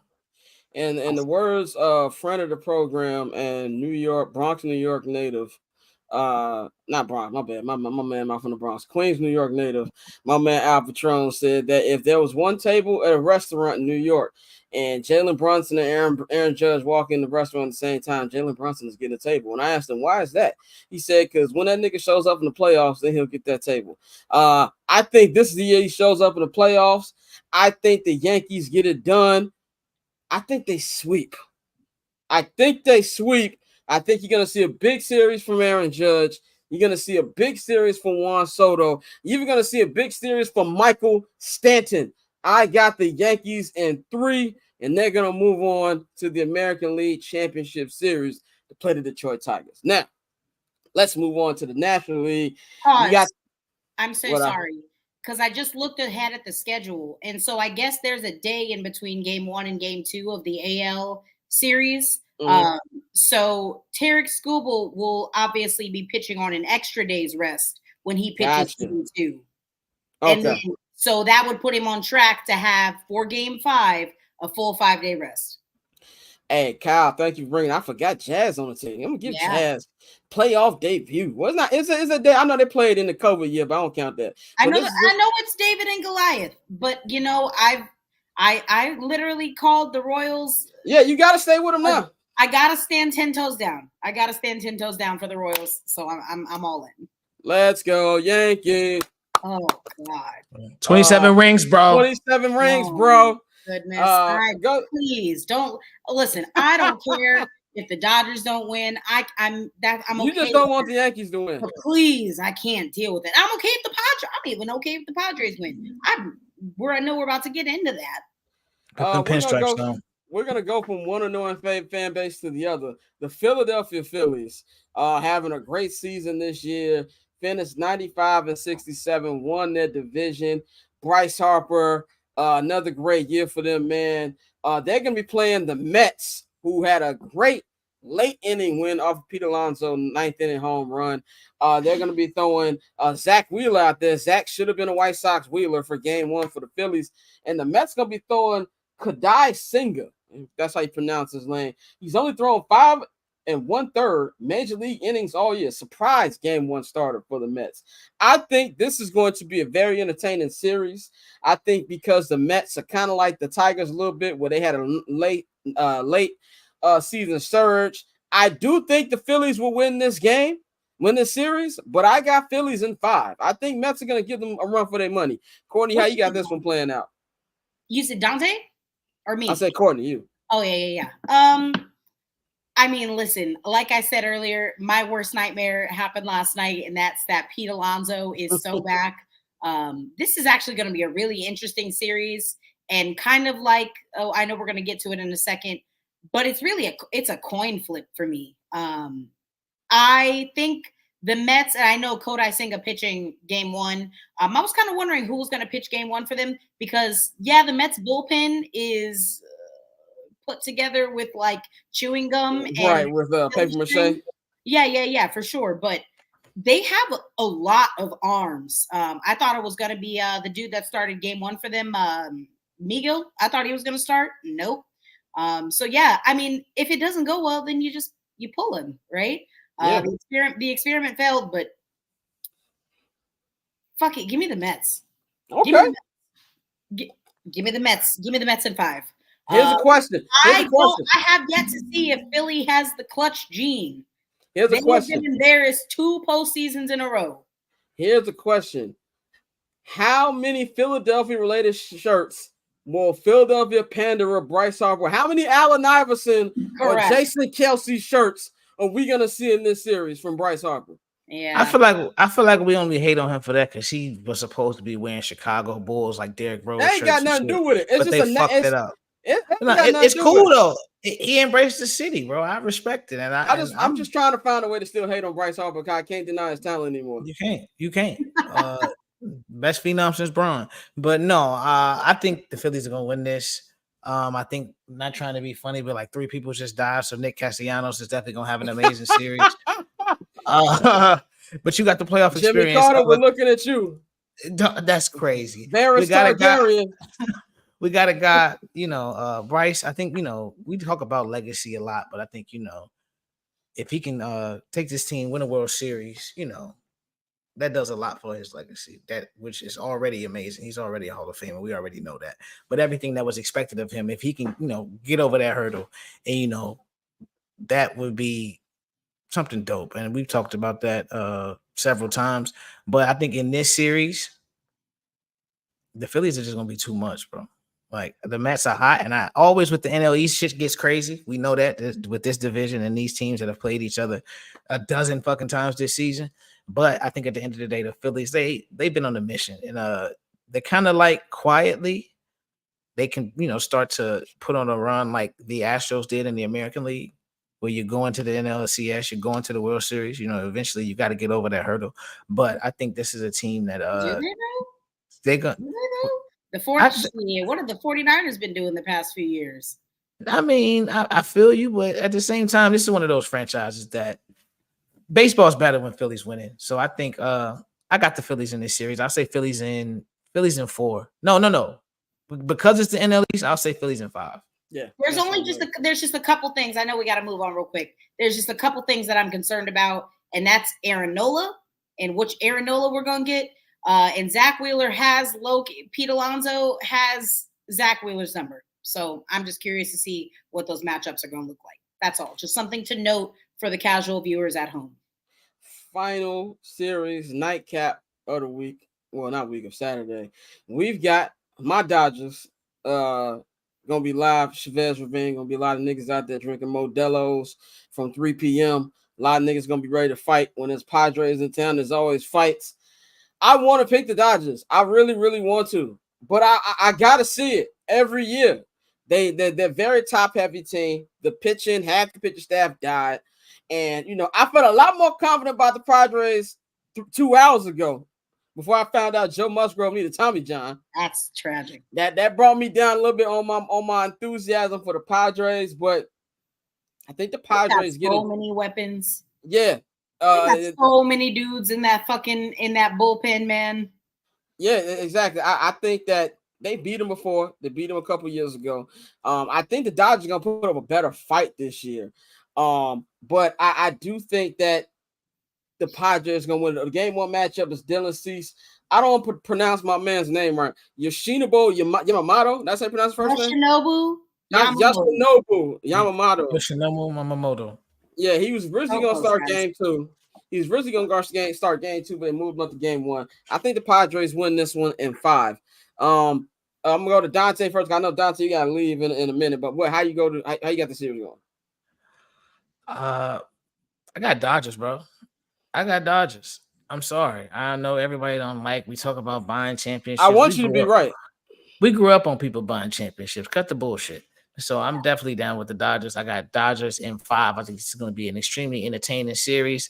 Obviously, the Dodgers rotation terrifies me, but I think they've been able to piece it together. And unless the Padres are just that team of destiny that we talk about sometimes, but no, I think the Dodgers are going to get it done. I think Shohei finally on the biggest stage. I think he's going to definitely take it to the next level. So for me, I'm going to go with Dodgers in 5. Yeah, Dodgers in 5. Courtney, go ahead. Yeah.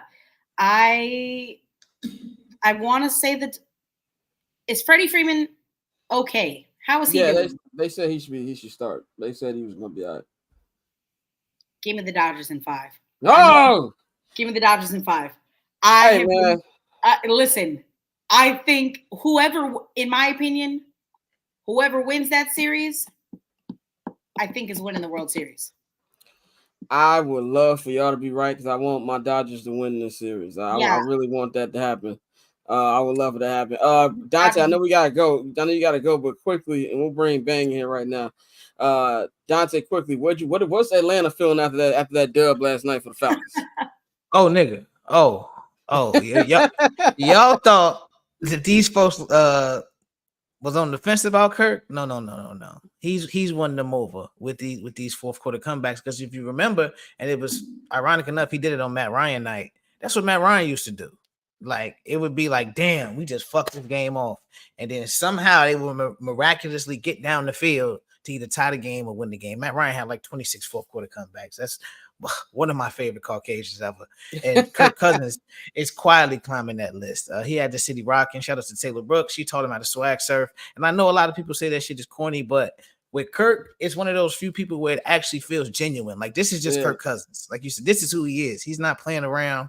It's not pandering, as people say. He just really just having fun with his teammates and, embracing the city. So for him to look how he's, last week he didn't even know what the swag surf was. For him to really, lean into it. And like the Dome is like, I went to a couple games and the Dome was really rocking. So the city's really buying into Kirk. And I think the NFC South is going to be a tough division. He's due for 500. 500. It was rocking enough that I saw a fight going on when the dude that scored game-winning touchdown was talking. So, yeah, hey, that's rocking. I saw somebody with my Atlanta followers said put Kirk on Stone Mountain. And then also, this nigga did a Dan Patrick interview in a Waffle House parking lot. It don't get more Atlanta than that, man. But Dante, we know you got to get up out of here. Y'all can follow Dante at October Zone Tay on Twitter, and he'll be back on Monday. Well, I'll let you, bro. Y'all be easy.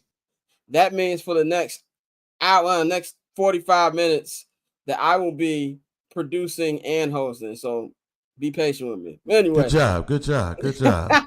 I had DaVante next, but let's talk about Falcons Bucks since we just were talking about it anyway.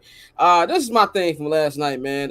This division is gonna go down to the wire between the Bucks and the Falcons. Unfortunately, Courtney, I think your Saints about to start to continue to come back down in reality. But I think that these two quarterbacks are going to be going at it. I'm looking forward to see them playing in another 3 weeks. Raheem Morris has got them boys coached up. I love seeing Moon go out there and hooping, even though he dropped a gimme yesterday. This defense looks good. I love everything I'm seeing. I became a Kirk Cousins fan when I saw him on that Netflix series that Peyton Manning produced called Quarterback.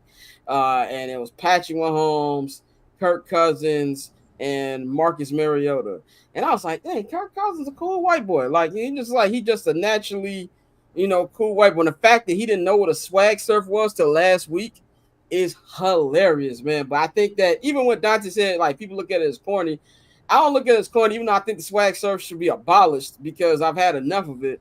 But I kind of feel like how he just naturally is coming on to it. I think it's great. The city of Atlanta is embracing them. And my NFC South prediction is looking pretty good pretty early. Bane, what you think about last night's matchup and just how this NFC South battle is forming? It's the classic last night. I am also with you. I picked Atlanta to be having a better season that they are right now, and they're straight. I thought this team was going to look close to dominant with what they have currently right now. But correct me if I'm wrong, but they've beaten both teams that they've played in the NFC South so far. Yeah. Yeah, so this is right on brand. Very interested to see if they could keep this going. But I loved what I saw. No fight in that team. Like Dante said, it was the perfect night to do it. And it's always good when you see the Dome in Atlanta rocking. First the Georgia Dome, and now Mercedes-Benz. It's always good when you see the culture of Atlanta embracing football the way that it is right now. Did you ever think the first time you heard swag surf that it was going to be as big as it is? I mean, when I heard it in college, I'm like, what the fuck is this? Like, no, because I didn't enjoy the college experience like that. I enjoyed it in other ways. I did not necessarily enjoy it and going to a lot of football games and parties that you will see that at. My parties was more of a, we won't even get into that. This is a family program. Did you not get invited? Did you not get invited to the frat parties, Bang? No, Bang was doing something mischievous. That's why he wasn't at the party. I was at the frat parties, but I did not care about songs at the frat party. I cared about the entertainment at the frat parties. That's fair. Big shout out Derek in the chat. Says salute from Minneapolis, St. Paul, Twin Cities. Big shout out to you. Shout out to everybody. That's Big GD. A big vice Derek. While we got you in the chat, how are the ladies in Minneapolis, St. Paul? Okay. How are the ladies over there? Yeah, we gotta know. From a local, I gotta know. While we got you. Not for me. Shout out here. Shout out to everybody.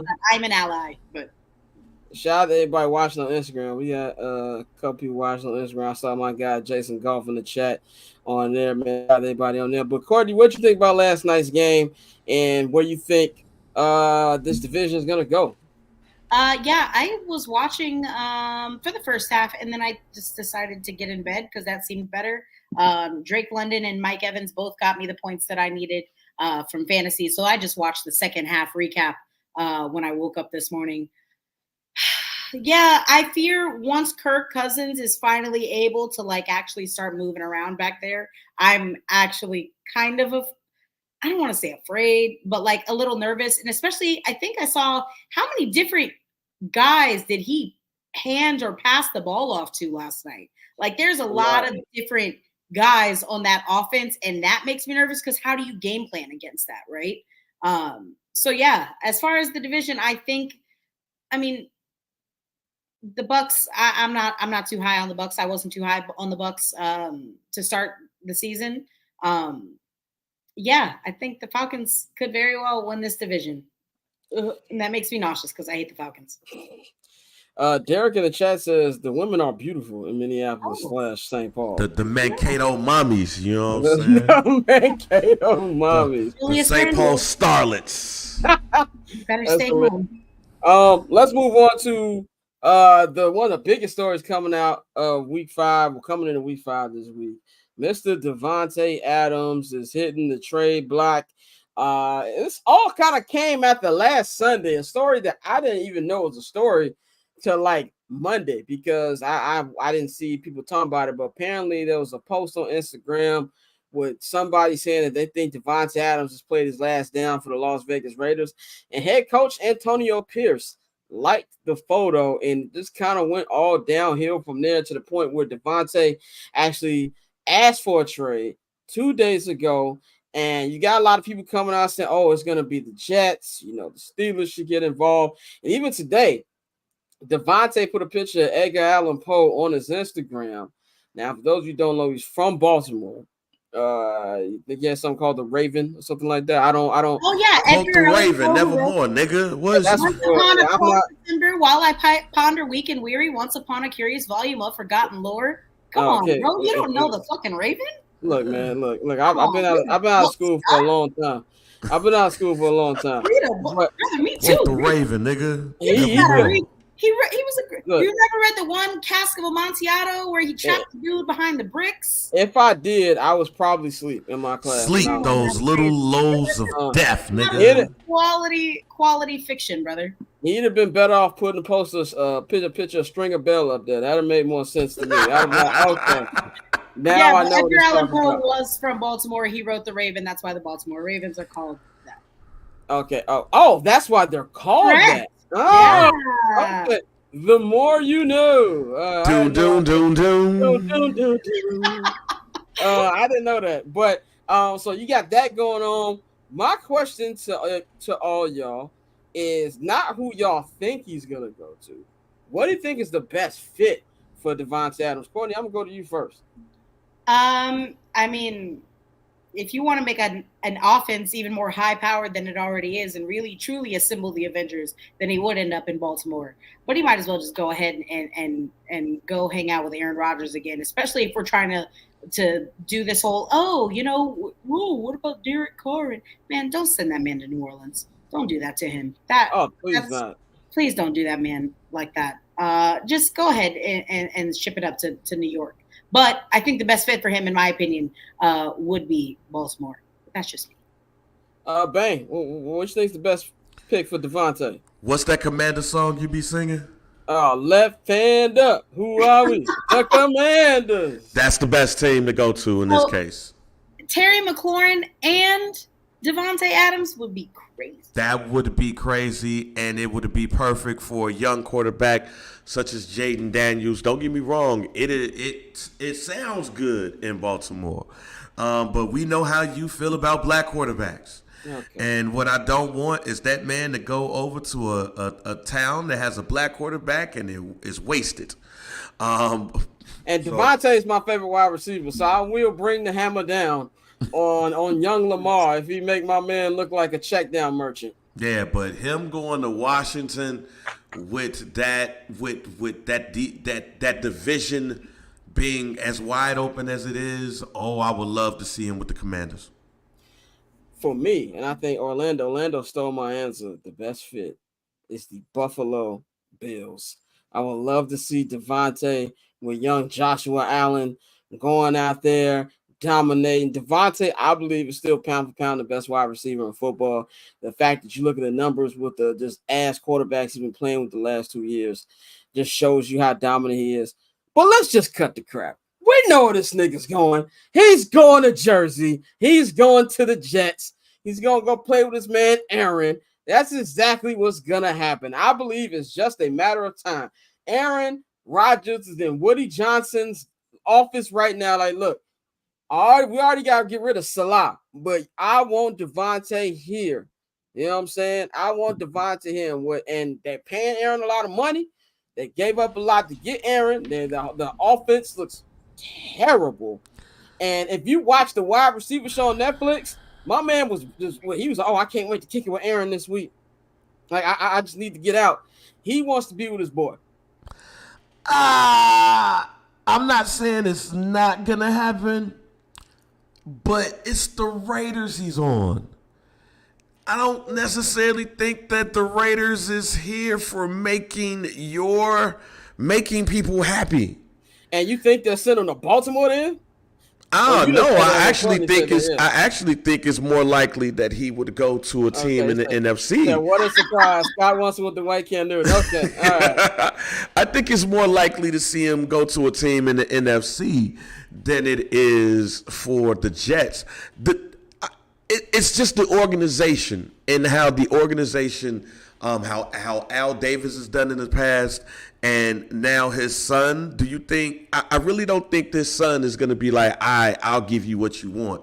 We're going to go ahead and send you to your best friend Aaron Rodgers. No.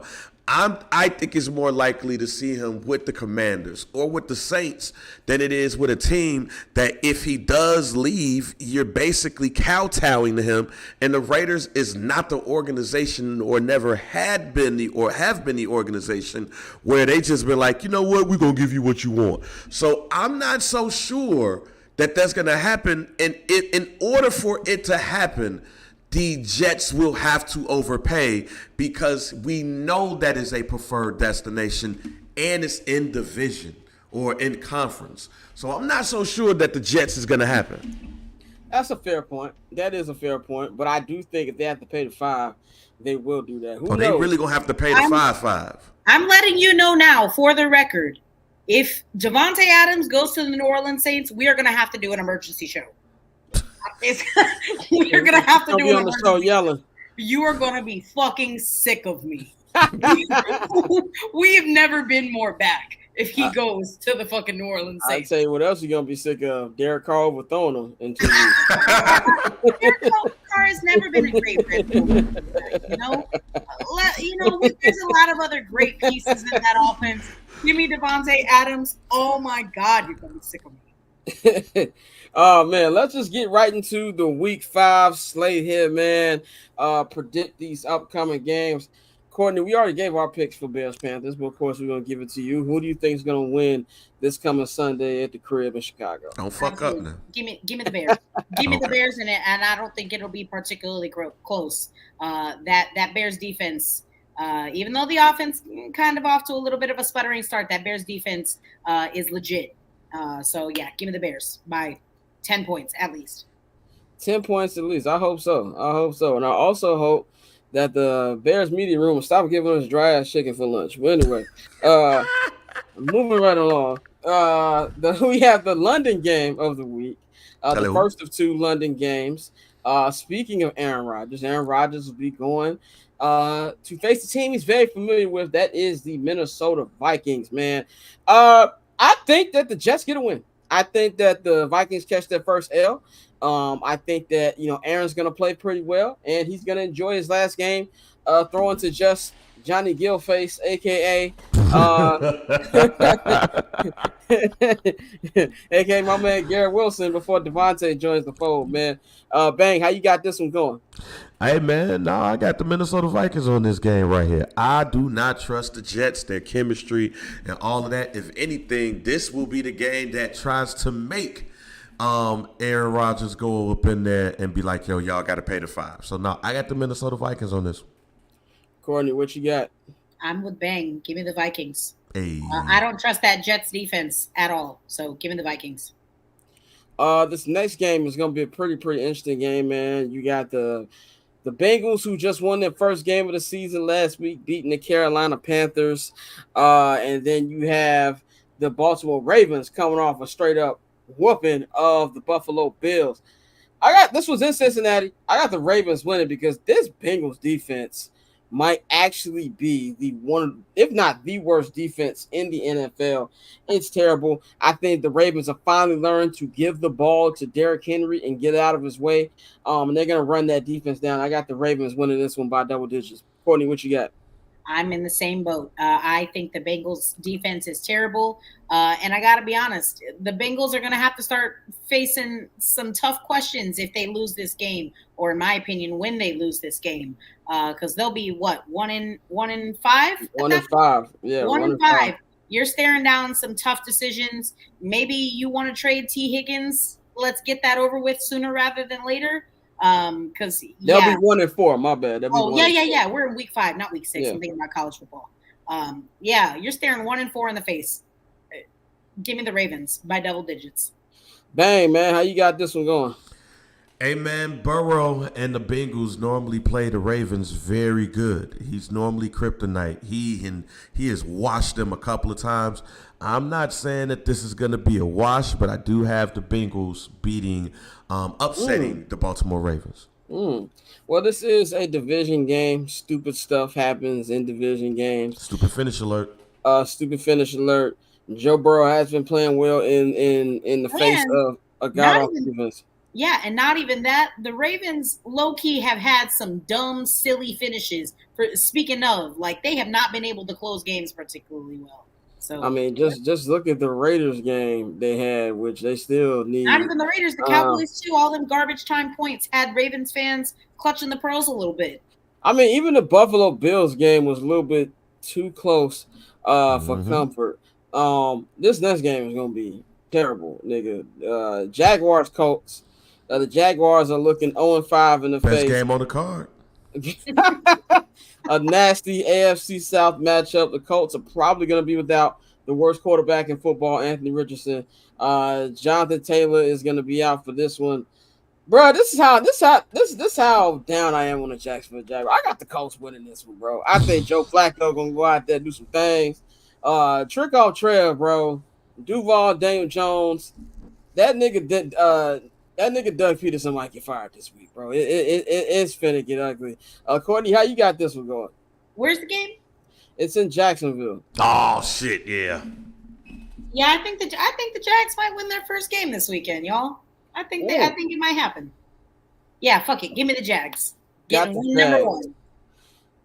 Bang, what you got on this one? You said best game of the week. I got the Colts.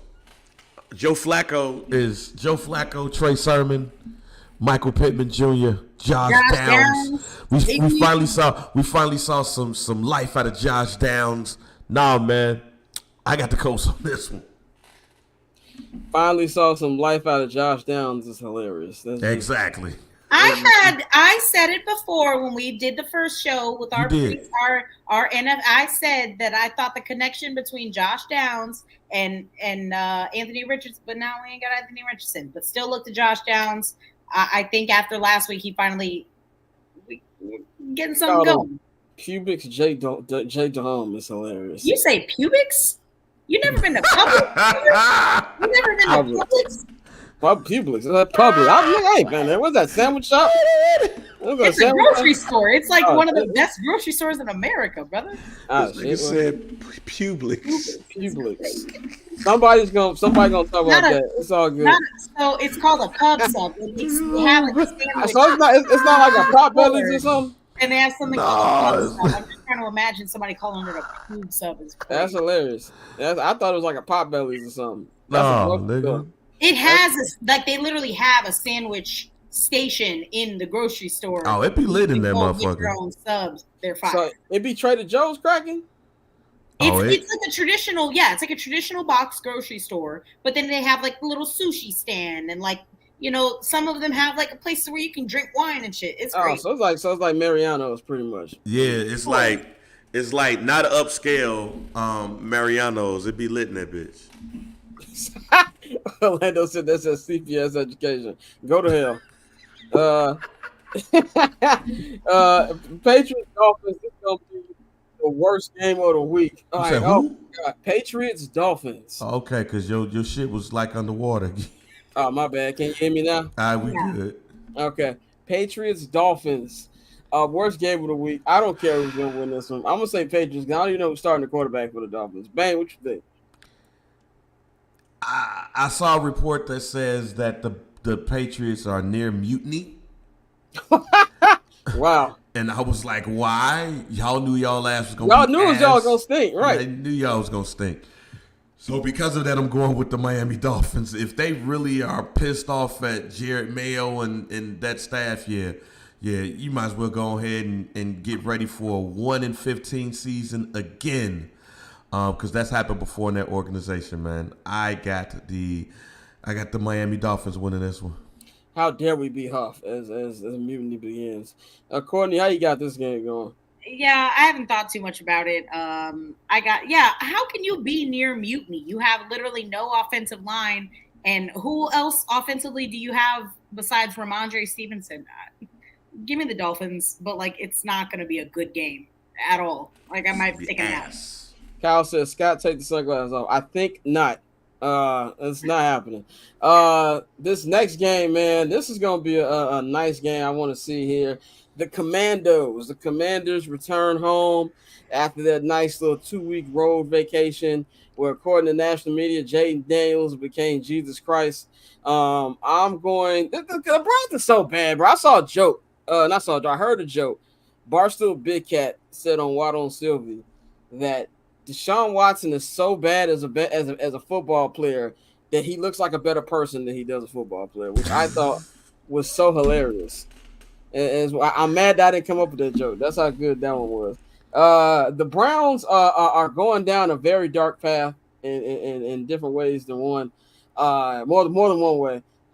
They're looking at 1-4 in the eye, and I think they will get it. I got the Commanders winning this one in blowout fashion. You're going to have another good Jaden Daniels game, and the legend is going to continue. Freaky Sean is still not going to throw a touchdown. Bang, how you got this one going? We're going to have a conversation around Kevin Stefanski. Have you say that nigga name after this? I got the Commanders. Courtney, what's your take on this one? Y'all know I've been high on Jaden Daniels since the season started. I am a little bit worried again every time he has to go up against a tough defense. But I'm still riding with the Commanders, and I'm riding with Jaden Daniels, especially now that Terry McLaurin, that connection seems to be going pretty well. I'm riding with the Commanders. Definitely. This next game, I think, is going to be really, really good. In the afternoon slot, Texans-Bills. The Texans are 3-1 right now. The Bills are 3-1, coming off that tough loss to Baltimore. Texans got a close win last week. I think the Texans have been real good, but I don't think they've been as impressive as I thought they were going to be. And I think that can be had. I think that Buffalo gets back on the winning track this week, and I got the Bills winning this one. Bang, this is gonna be a good game, man. How you got this one going? Man, this game of the week type shit. But I think I'm gonna go with the Bills. I'm gonna go with the Bills. Courtney, what you got? Actually, I mean, this feels like one of those games where, I mean, the Texans, I need to see it, baby. I need to see it. Yeah. And I feel like if Joe Mixon is playing for the Texans, that was kind of I'm not comparing Joe Mixon to Derrick Henry. I want to be abundantly clear. But when you add that element into an offense, I mean, the Bills didn't really have an answer for Derrick Henry. Give me the Texans. Fuck it. Give me the Texans. And I think this would be a good game for Buffalo to get back on the right track, to show that we can still be a good team. We weren't just, just beating up on bums. I kind of agree with Orlando. I don't know what it is, but something's missing in Houston. I can't quite put my finger on it. Missing? They got Joe Mixon. I said they wasn't going to be as good as they was last year. Yeah, I don't know what it is. What else are they missing? Yeah, I don't know exactly what it is, but something's off. Something's off. I can't quite put my finger on it, man. And that's why I think I'm going to go with the Bills, man. This next one, nasty AFC West matchup. In Denver, you got Bo Nix taking on Gardner Minshew and the Las Vegas Raiders. I just want to put, first of all, I don't care who wins this game. I will not be watching this game. But if I had to pick, I think the Raiders will win this one. Bang, how you got this one going? Yeah, this game is going to be ass with a capital ass. So I think I'm gonna join you. I'm gonna go with the Raiders. Courtney, go ahead. I'm taking the Broncos. Okay. You just like Bo Nix? I gotta ride. I gotta stand. Courtney didn't pick the Broncos like every week. Also, I really like the Broncos defense. I like the Broncos defense. I think they're better than what they say they are. I know Denver's offense is fucking Cortland Sutton and then a bunch of dudes, but I'm so is the Raiders offense. Fuck it. Give me the Broncos. The Broncos. We got a NFC West matchup here. The San Francisco 49ers will return home. I just want to say this. Christian McCaffrey, you had a great career, my brother. Amazing running back. But when you start getting injuries that niggas never heard of, and you trying to go to Germany to get the Kobe surgery, and even the Kobe surgery not working, it's a wrap, my boy. It's a wrap. He's exclusive new injuries for this season. No, he's done. Ain't this season. Wait, what happened now? I know he had like Achilles tendonitis or something in not one but two. The name of what he got, I've never heard of before. It's like a new injury. Something. I didn't know he had something else. They're saying they hope that he can be in practicing for him by November. That boy is cooked. I hate to say it. I like Run CMC, but it's a wrap. The Niners, like you said, Niners. The Cardinals stink, man. I think the Niners will win this one. It'll be a little goofy game because that's just how NFC West games are. But I'm gonna take the Niners in this one. Go ahead, Bang.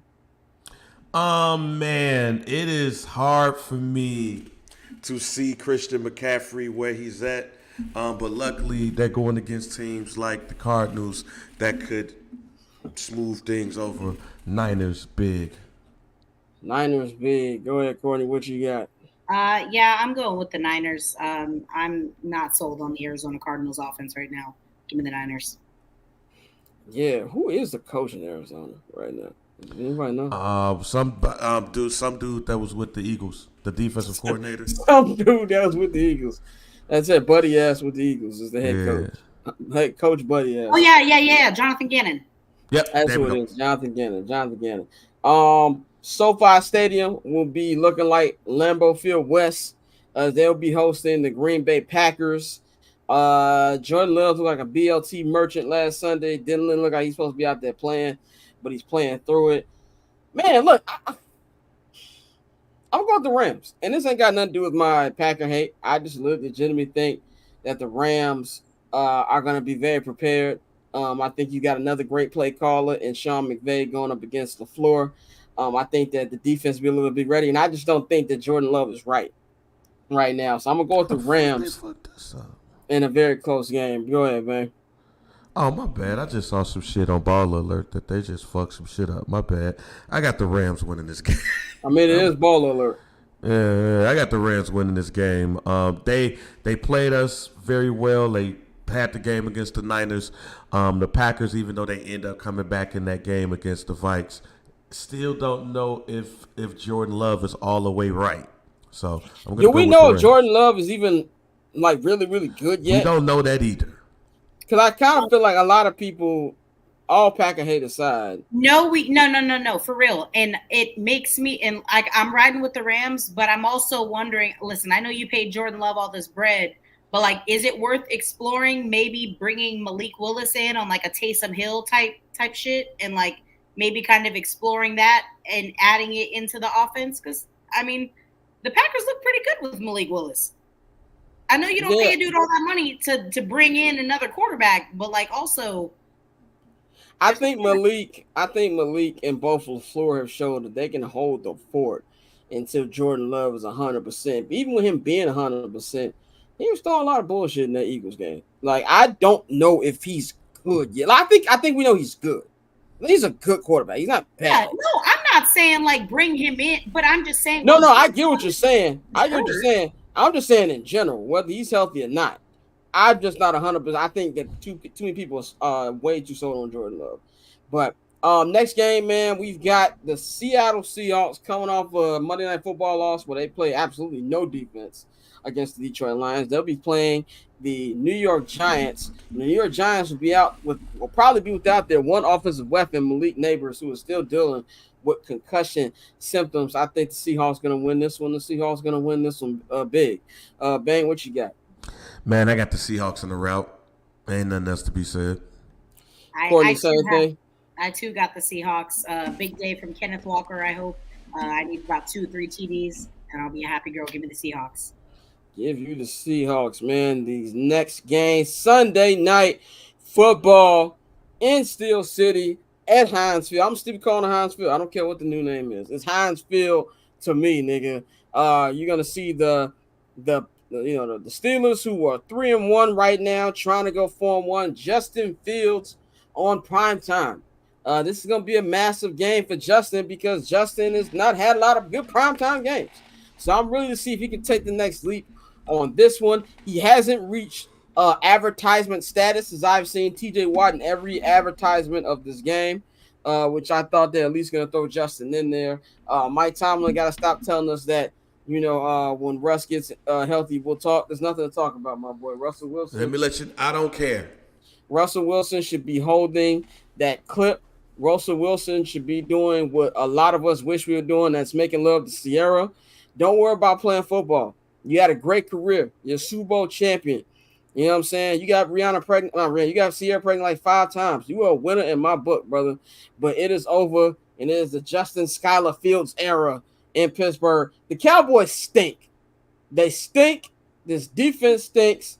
And I think they're going to lose this one. And we're going to have to start to talk about the Steelers real seriously after this win. And I got a big Justin Fields game. I think Justin Fields gives you 3 touchdowns, 2 in the air, 1 on the ground. Go crazy, my boy. Bang, how you got this one going? Man, as much as I want Justin Fields to be stellar in this game, I'm going to pick the Cowboys because I'm not for sure if this moment is going to be big enough for Justin Fields. Might just be a tad too big for him, man. Here's my question for you, though. If he has a great game, does the conversation change a little bit? It should. It should. If he has a great game, it should. It should. I'm just not for sure that that's going to happen in it. Let me just say it like this. For this particular game right here, because this game is in Dallas, correct? No, it's in Pittsburgh. No. Oh, I thought this was in Dallas. Nope, this is in Pittsburgh. Does that change things for you? Yes, it does. Okay, yes, there we go. There we go. I have the Pittsburgh Steelers because if we have Pittsburgh, you got to understand Pittsburgh versus Dallas is a significant game, a classic. Yeah. When it comes to this Super Bowl, I think they've played in 3 Super Bowls against each other. These are 2 franchises that has held down the NFL, the 70s, the 90s, team of the decade. This is a Sunday night game, and if it's going to be in Dallas, or if it was going to be in Dallas, I would have picked the Cowboys here. But you're going to see a whole bunch of terrible towels. Going off in Pittsburgh. The atmosphere is going to be playoff-like.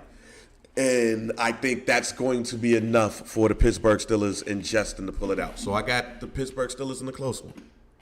Courtney, how you got this one going? Yeah, that Steelers defense is elite. Give me Pittsburgh all day. What are your Justin Fields thoughts? I like Justin Fields. I've always liked Justin Fields, and I maintain that Justin Fields wasn't the issue in Chicago. Did he do a lot of bozo-ass stuff? Absolutely. But, look at the circumstances. And that's no Caleb Williams shade. No, I think every Bears fan, well, most sane Bears fan, I think he got a bad deal, and I'm happy that he's thriving with his new boo. Yes, I just want to stop hearing about him with his new boo. This is then we gotta stop giving them. No, it's like somebody said, stop checking on your ex. Yeah, that's true. But sometimes you gotta just pull up on the Instagram. No, I don't know. Make sure that somebody else is holding the phone so you don't accidentally double click anything. Yeah, but see, pulling up on the Instagram and what? Is that a unique experience? No. Okay, so one person has to hold the phone, okay, like this. Somebody has Instagram stalking experience. Yes. I'm a woman. I'm basically in the CIA. Touche. You got me right there. But it's a difference between looking at your ex Instagram and your homeboys always putting, look what Shorty doing. That's what it's like that. It's like that meme of the couple that's walking and then the girl walks by and he turns around . Yeah. I got nothing but love, respect for Justin. I don't want to hear it all the time. We'll revisit this after that Bears 5-game stretch, and we'll see how we're feeling. And I hope so. I hope so. And that message was to Mikey, who always puts that in the chat. Or as Bang said, this ain't a Steel City chat. I don't want to keep hearing about what's going on with Justin Fields, man. But by the way, I think Cowboys and Steelers is my game of the week. I think that's how much hype is around this one. Final game, and then we're gonna take our last break. Game of the week, baby. And then we're gonna take our last break, and then bring our homie Kyron Samuels in just a minute. Monday Night Football, Chiefs Saints in Arrowhead Stadium with the worst parking lot in football.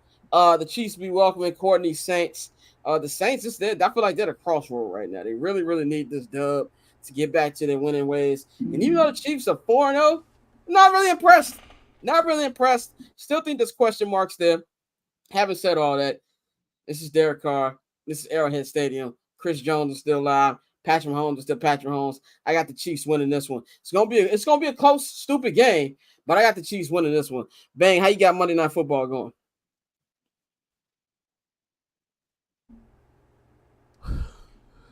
Saints getting their ass beat. That's it. Just like that. I'm not picking against the Chiefs until I have to. This is not going to be the day to do it. Hot take city. Not so fast, my friend. Not so fast, my friend. I think the Saints are going to hand the Chiefs their first L, and it's going to be on Monday Night Football. All right. That would be hilarious. It would be hilarious. I want to see it. I want to be on the show on Monday, so I won't be, and I know we ain't got one next Friday, but just see, we might have to do another emergency show. Right. Do one on Wednesday. I'll do an emergency pod from the airport on Wednesday. All the Chiefs in trouble. Yeah, so that's all we got for the NFL, man. We're gonna close out the show with our guest, man. This guy joins us each and every week to talk a little bit of college football, man. This is our guy Kyron Samuels, man, from Sports Illustrated. Does a lot of great work over there. Y'all can follow him at Kyron Samuels on Twitter. Kai, how you feeling, my brother? Doing good, man. Happy to talk a little bit of football tonight. Definitely, man. Definitely excited to talk about that, man. We are starting week 6 in college football, man. A great slate of games last week. Crazy weekend. Don't know if we're going to get a crazy weekend like that this week, but that's just kind of like a mid-season check-in here, man. Let's talk about some of the biggest surprises we've had this season. What are some of your biggest disappointments that you've seen this season? Biggest surprise I would say would just be how good Colorado's defense has been. I knew that they would be good on offense. I knew as long as Shedeur was healthy and the offensive line improved just a little bit, that they would be able to score points. But seeing how good the defense has been pretty incredible. They're tied for 17th in turnovers right now, forced turnovers, that is, which is really like tied for like 8th, really, but there's just a bunch of teams right there on top of them in terms of being tied at 7th. So they've been very productive getting the ball away. They have only allowed 26 points in the second half of ball games this season. So as long as they've been able to keep a game close in the first half, they haven't allowed much of anything in the second half. 2 of those touchdowns were in garbage time, really 3 of them. So really they've only given up 1 touchdown that mattered, and that was to North Dakota State in the first game. So they've been stellar in the second half of ball games, and that's been a big surprise to me. So to see them sitting at 4-1 in the Big 12, and with a legitimate chance, if they can get through this next stretch with Kansas State, and I believe they play Arizona after that, if they can get through that 2-game stretch and win or split that, they could be right there in the thick of the hunt in the Big 12, and that's a big surprise to me. Definitely. Courtney, what's some of your surprises that you've seen, at the halfway mark here in this season? Well, I guess I'm gonna go a little bit more niche because I am a sicko, and San Jose State in the Mountain. I know Mountain West football. What are you talking about? I went to UNLV for a year, so I have a particular fondness for Mountain West football. And San Jose State has really impressed me.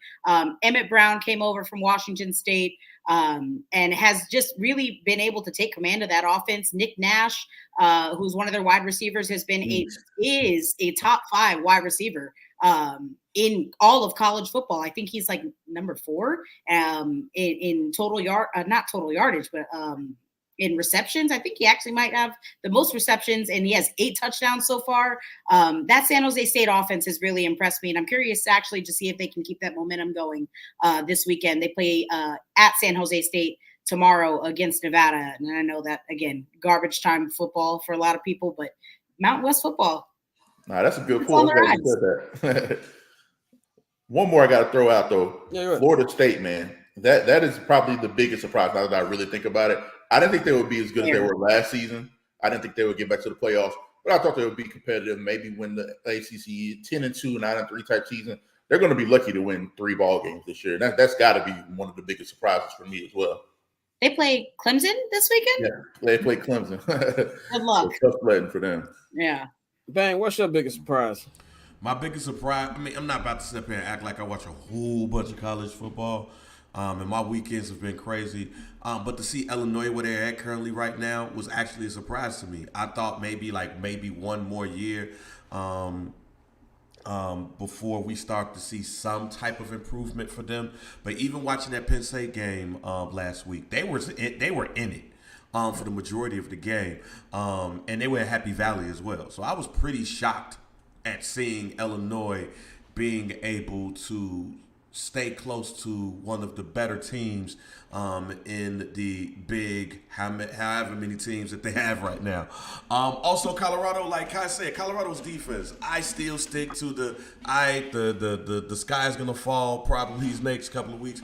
But the fact of the matter is that defense, which was putrid last year, has been way better than advertised. And in order for this team to be successful, they need that defense to be that. And even though I feel like the sky might fall a little bit, at the same time, the fact that they have a defense which is flying around the ball right now, I really dig it. So I've been killing Dion in Colorado these last couple of weeks, but I got to give them some love, man. They've been a big surprise for me. Go ahead, Courtney. You say that question. Yeah. So I know we're about to get into some top matchups that we got going on this weekend, but I really want to ask you real quick what your thoughts are on Mizzou in this matchup that they have this weekend against Texas A&M. I actually think that Mizzou's in trouble. I haven't seen enough from them in the games they played. The Boston College game was a struggle. And I think Boston College is a decent team, but probably put on a little bit of a pedestal nationally because of what they did to Florida State, which, in my opinion, doesn't mean much now at this point because everybody's really done that to Florida State. So I haven't really seen enough from Mizzou to feel like they'll be able to go to Kyle Field, an early game. Nobody likes to play at 11 o'clock, Central Time, and get up early and go through the pregame routine and play like that. So being at home is an even bigger factor, in my opinion, when you're playing those early games. And then, Texas A&M defense is stout, man. They've been battle tested. They've played some tough teams already. They've already opened the season with Notre Dame, even though a team like Bowling Green, who people might not think is a tough team, but they've taken Penn State and Texas A&M to the brink. And they proved that they're a very solid ball club, top to bottom, and they can handle people. So I feel like they've been more battle tested, and I feel like their defense is better when they're at home. Give me that team at home to protect home field because I haven't seen enough from Missouri, at least consistently, for me to pick them over a team like Texas A&M that's so good at the little things, at the little details. They're not going to beat themselves. I think it's a good point to talk about being tested. I think a team that I want to get your opinion on is what's your thought on Ohio State? Right now they're ranked 3-0. I mean, they're ranked number 3. They're 4-0 right now. They're getting ready to play Iowa tomorrow. They've got Jeremiah Smith. He's my brother. He's a diehard Buckeye fan. Always says true freshman. And I'm yelling all the time. What's your thoughts on Ohio State so far into this season? It's tough to get a real read on them. Obviously, they're extremely talented. I think that's what I'm seeing the most is that they have a lot of erasers. I still think a lot of the problems that have plagued them in years past are still there. Some of the coaching decisions, some of the silly mistakes, penalties, inopportune turnovers and stuff like that. But what they do have now that I don't think they've had on both sides of the ball consistently enough are erasers. When I say that, I mean guys that can erase a fuck up with a great play. A guy like Caleb Downs, who when somebody blows an assignment, he's good enough to come across the field, read to get downhill and make a play for no gain or a short gain that would have been a 10, 12-yard gain before. Or a guy like Jeremiah Smith, where I believe they have, probably the most talented wide receiver room in the country. But they haven't had many guys, like even Marv, I think it's different. I'm not saying this kid is better than Marv yet. I think people are premature with that. They're jumping out the window. But what he does have is that go-get-it factor that I don't think Marv and some of those other guys had. You literally can just say, F it, he's down there somewhere, and he'll make a play. As opposed to Marv will route somebody up, get open. He's really good in certain situations. If you get him one-on-one, make a decent throw, he'll come down with it. But Jeremiah is an eraser. He literally just throw it down there. He'll be able to grab it. He'll get it.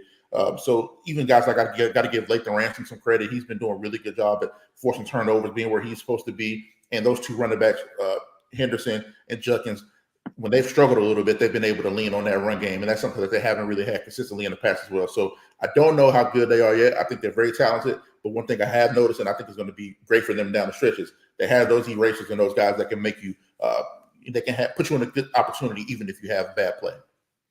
Courtney, what's your take on Ohio State? I know you was wondering about, what they've been doing. Yeah, I mean, I tried to, obviously I was not, unless you're like a fan of Ohio State, or who they played last week, Michigan State. You probably were not watching that game because I definitely was not. But I went back and tried to watch a little bit of it. And I mean, I don't think Michigan State is a great team, but I don't think that they're a bad team. So when's the last time that Ohio State lost to a team that wasn't Michigan, right? Yeah. Act like Michigan proper, right? I hate to even rook Michigan State like that. I don't know if I've seen enough, but I know that they're incredibly talented. I'm always, maybe because it's the SEC in me, I'm just incredibly wary of any team that isn't from the SEC because that's just like every week, right? It's some kind of test. Even this weekend, again, getting into number one games to watch. I want to watch Tennessee and Arkansas. Yeah, that's my game. I'm so tapped into that game. I'm stoked. Yep. That's my game for sure. I just want to get your take too on, we talk about young talents, talk about Jeremiah Smith. What do you like that you see from Arch Manning in these first couple of games? There was a lot of hype on him coming into the season. Not know if he's going to play or not yet, but now he's been thrown into it with the injury to Ewers. What have you liked that you've seen from Arch over these, first couple of games? What I like about Arch is that he's confident. Like, he doesn't look like a kid out there that's second guessing anything. He plays with the air of confidence and the air that he has an ability that a lot of other kids don't have, and that's true. And I think it's twofold, though. Like, it's getting him in trouble a lot. He's throwing a lot of bad interceptions or forcing balls where he shouldn't. But it also allows for some of those explosive plays. And as he grows and learns when to use it and when not to use it, that confidence is going to be the thing that separates him from everybody. So I like what I've seen from Arch, but I also think that people got to calm down on some of the hype that we've seen. Like, when Quinn gets back, Quinn is the guy. I think Arch played just good enough for you to be excited about the future and be excited about what he is. It just bad enough. Made some of those rookie mistakes and made some of those just inopportune decision making that you have to go with the guy that's gotten you there. Quinn has been one drive away from going to a national championship last year. He's gone into the big house and beat Michigan. He's gone into Tuscaloosa and beat Alabama. He plays the best in the biggest games. So I think all the hype that he's the guy right now, and you got to leave Quinn there. That's just silly talk to me. But I do like what I've seen from from Arch, and I think over the course of the season he'll get to learn more. And by this time next year, we'll be talking about him as one of the better quarterbacks with Nico and some of those guys that are getting the praise that they deserve right now. But I like what I've seen from Arch. He's on the right track. Courtney, have you been impressed by what you've been seeing from young Arch Manning? You on mute, big dog. My bad. I said, yeah, I'm a little jealous. I'm a hater. I'm for sure a hater. The fact that you have two quarterbacks that are able to come in it makes me sick to my stomach. I'm jealous. An embarrassment of riches in Texas. But yeah, I've been really impressed by the poise, but I guess it comes with the name, right? Yeah, I kind of been like that Chappelle show skit, the Three Daves, when I think it was like 25-year-old Dave, and he was like, the Wayans got it. It's Marvel. Like, that's how I feel when I see Arch Manning play. Like, it's more Manning thing. Like that's Cooper's son, right? Yeah, yes. Cooper's son. I did think it was funny that Peyton said he needs like minute voice messages on Arch's phone, like to tell him about stuff you can read. Man, what'd you like from Arch that you see? Man, I mean, it's somebody who hate the Manning family because what they did to us in the Super Bowl. No, Manning didn't do that. That was Dominic Rose and Joseph Dye. I know, but still, he reaped the damn benefits of the shit. No, man, it's not too much I was surprised on, because shit, Ewers probably shouldn't even be there in the first place. Like, I'm not saying that he would have been a first rounder. He probably needed this, but There's a reason why people thought that Manning should probably transfer to go somewhere else so he could just start playing, because he really should be out there on the field. So against a lesser opponent, I wasn't too surprised. Now you get him in front of some of these bigger programs, that's when I want to see if he is legit. When we get a little bit deeper in the schedule, that's when I would love to see him, but we're not going to be able to see that unless you get hurt again. So I wasn't too surprised. I expect that to happen when you go up against lesser competition. Definitely. Kyle, I want to get your opinion on something we were talking last week. Not last week, but on Monday's show. Coming off the big game they had last week, and we kind of talked about Trav a couple weeks ago, but we had a debate about whether or not Travis Hunter should be the Heisman favorite. Me and Courtney are both saying when you have somebody that is as great as a dual threat as he is, and I don't believe that you've seen people who even played at both positions be as great at wide receiver as he is. Bang says the quarterback award, he's going to have to do more to kind of like overcompensate to do that. What do you think about Travis's Heisman chances basically here at the halfway mark of the season? Well, for me, he's the favorite. He was the favorite before this past game where he put on that show. But I think there's two conversations. There's what the award is and what it should be. If you're going off of what it should be, he should be your favorite, no questions about it. And Ashton Jeanty from Boise State should be your number 2 at this point. Mm-hmm. Those two should be the top 2 if we're talking about the most outstanding player. But the way it is, Bang, it is a quarterback award. It's become a quarterback award on the best team or a team in the playoff hunt or a team in the thick of it.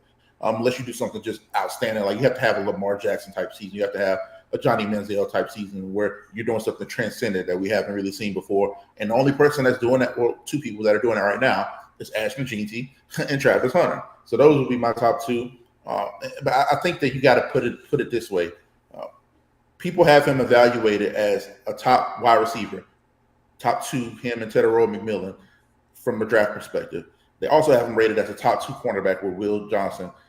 And nobody's ever done that before. Like, people keep trying to compare him to somebody, or they're like Woodson or even Gamble, who was fantastic, even Champ Bailey. All those guys are fantastic, some of the greatest players we've ever seen, but none of them even came close to this level of output in terms of the snap count, playing this much on offense and this much on defense and producing at that clip. He's playing like over 120 plays a game or something crazy like that. Like, nobody's ever come close to this and had the production to match. So all respect to those guys. Those are legends, some of the best we've ever seen. But Travis is literally, people say it all the time, generational, doing something we've never seen before, but he is literally doing something we've never seen before. And at this point, this is why I said it was so interesting about Colorado being in the hunt, because if Colorado stays in the hunt, they don't even have to go win 10 wins. If you get to like 8-4, 9-3, then you can't deny his impact. Then he will be one of the top 25 teams in the country, and they'll have that record largely because of him and what he's able to do on both sides of the ball. So for me, he has to be the front runner, regardless of what the award is or what it should be. He's literally doing something we've never seen before. That's also where I'm really excited to see how Colorado is going to play after their bye week, because I want to see if they're going to do the same thing they did last year, which is collapse when they got to like 4 wins and just they didn't win the game for the rest of the season. Or we're going to see a little different change this year. And I think that the defense and the way the defense has been playing really gives them more of a shot than it was before. Last topic here, and we're going to wrap the show up. Kyle, what's your number 1 game to watch this week for people? You know, it's a big sports weekend. We got a lot of great baseball tomorrow as well. What's the number 1 game that you got your eye on for this college football weekend? Well, Tennessee, Arkansas was my number 1, but I'll leave that to Courtney. You can have that one. No, brother, that's ours. Okay, it's just, we talked about Ohio State and having tests, right? I don't really think that Tennessee has been tested yet. I like Oklahoma's defense a lot, but they replaced all 5 starters on the offensive line. They benched their quarterback halfway through that game. That, to me, that wasn't really a test to see them against a complete full team. Arkansas is not a great team, but they are a good enough team to give you a scare. They have enough dynamic playmakers in the quarterback and Taylor Green and Jaquindon Johnson, their running back. They create enough turnovers. They're very pesky on defense. Their defensive coordinator, Travaris Williams, he gives you a ton of looks. His DBs are sticky. They're going to be in their faces all night. It's a very good game, too, because it's going to be at Arkansas at night. It's going to be a great environment. You're going to see Tennessee in an environment they haven't really been in. I know that people are going to talk about the Oklahoma game, but to me, Oklahoma went to that game handicapped, and then they finished the game even more handicapped than they were to start the game. I think Arkansas is fighting for their coaches too. I think when you talk about Sam Pittman, he's on the ropes. He needs to win like this. He needs a performance. I think just came off a very tough loss last week, a 21-17 loss to Texas A&M, a game they should have won. Or could have won. And then the Oklahoma State game is the game that they should have won. So this team very realistically could be sitting here at 5-0. They're probably playing for their coach right now. They love that guy, and I think they'll go into the game with a little attitude. So we'll see a lot more from Tennessee this game than we did in the Oklahoma game. If they come and blow these guys out, I'll be far more impressed by what they did tomorrow instead of what they did against Oklahoma State. So I'm excited to see this game because I think we're going to learn a lot about both teams. Courtney, you got the same game or you got a different one? I was having the exact same feelings. That game is what I'm most looking forward to tomorrow. I will have that game circled. I will definitely be tuning into that. Kai, anything you want to push before we get you up out of here? No, I don't want to push anything personally, but I would say two other games to watch is watch Rutgers in Nebraska. That's going to be a great game. Rutgers is sitting there at 4-0, Nebraska sitting there at 4-1.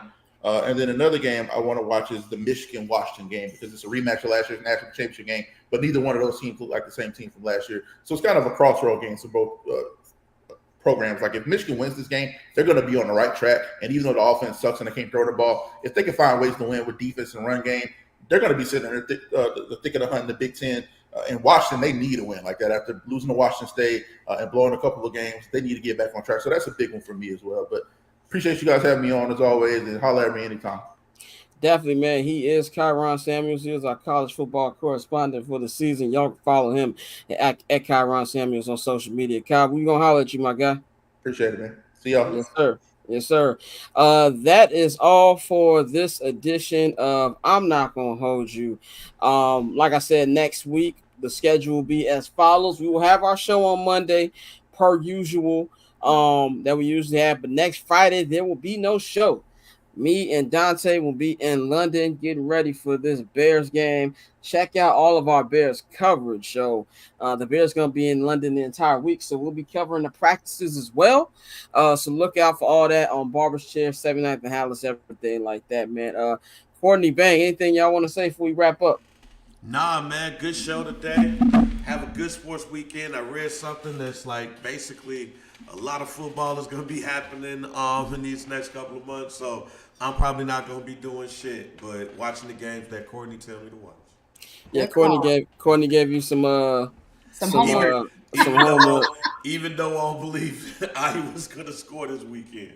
Caleb Johnson is one of the best running backs in college football right now. Like I said, if Ashton Johnson wasn't doing the things that he's doing, then we would be having maybe a little bit of a different discussion about potential Heisman finalists. Oh, yeah, I know. Shouts out to my Iowa family. And again, if Travis Hunter wasn't doing the things that he was doing and Trey Harris down at Ole Miss, we might be talking a little bit more about Nick Nash at San Jose State.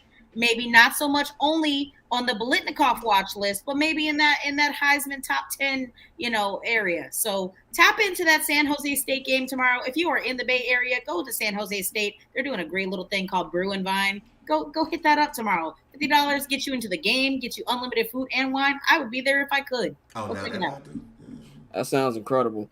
Y'all can follow me on all social media platforms at BarChair Scott. Y'all can follow Courtney at 1-800-CALLER-BRO on all social media platforms. Follow Bang at JR Bang. Visit our Patreon, patreon.com/BarberChair Network, man. If you can see this QR code, take your phone up to the screen and take you right to the website. All different tiers. If you subscribe to the $10 Barbershop Network tier for a first-time subscriber, you will get 25% off on your first order at the Barbershop Network shop, and that is bcnetshop.com. You can get your I'm Not Gonna Hold You merch, Barbershop merch, and get your 10th anniversary 79th and Hallis merch. I can't believe I've been doing that podcast that long, but check that out, bcnetshop.com, man. Y'all enjoy this good football weekend, and we gonna holler at y'all on Monday to recap it all. We up out of here, man.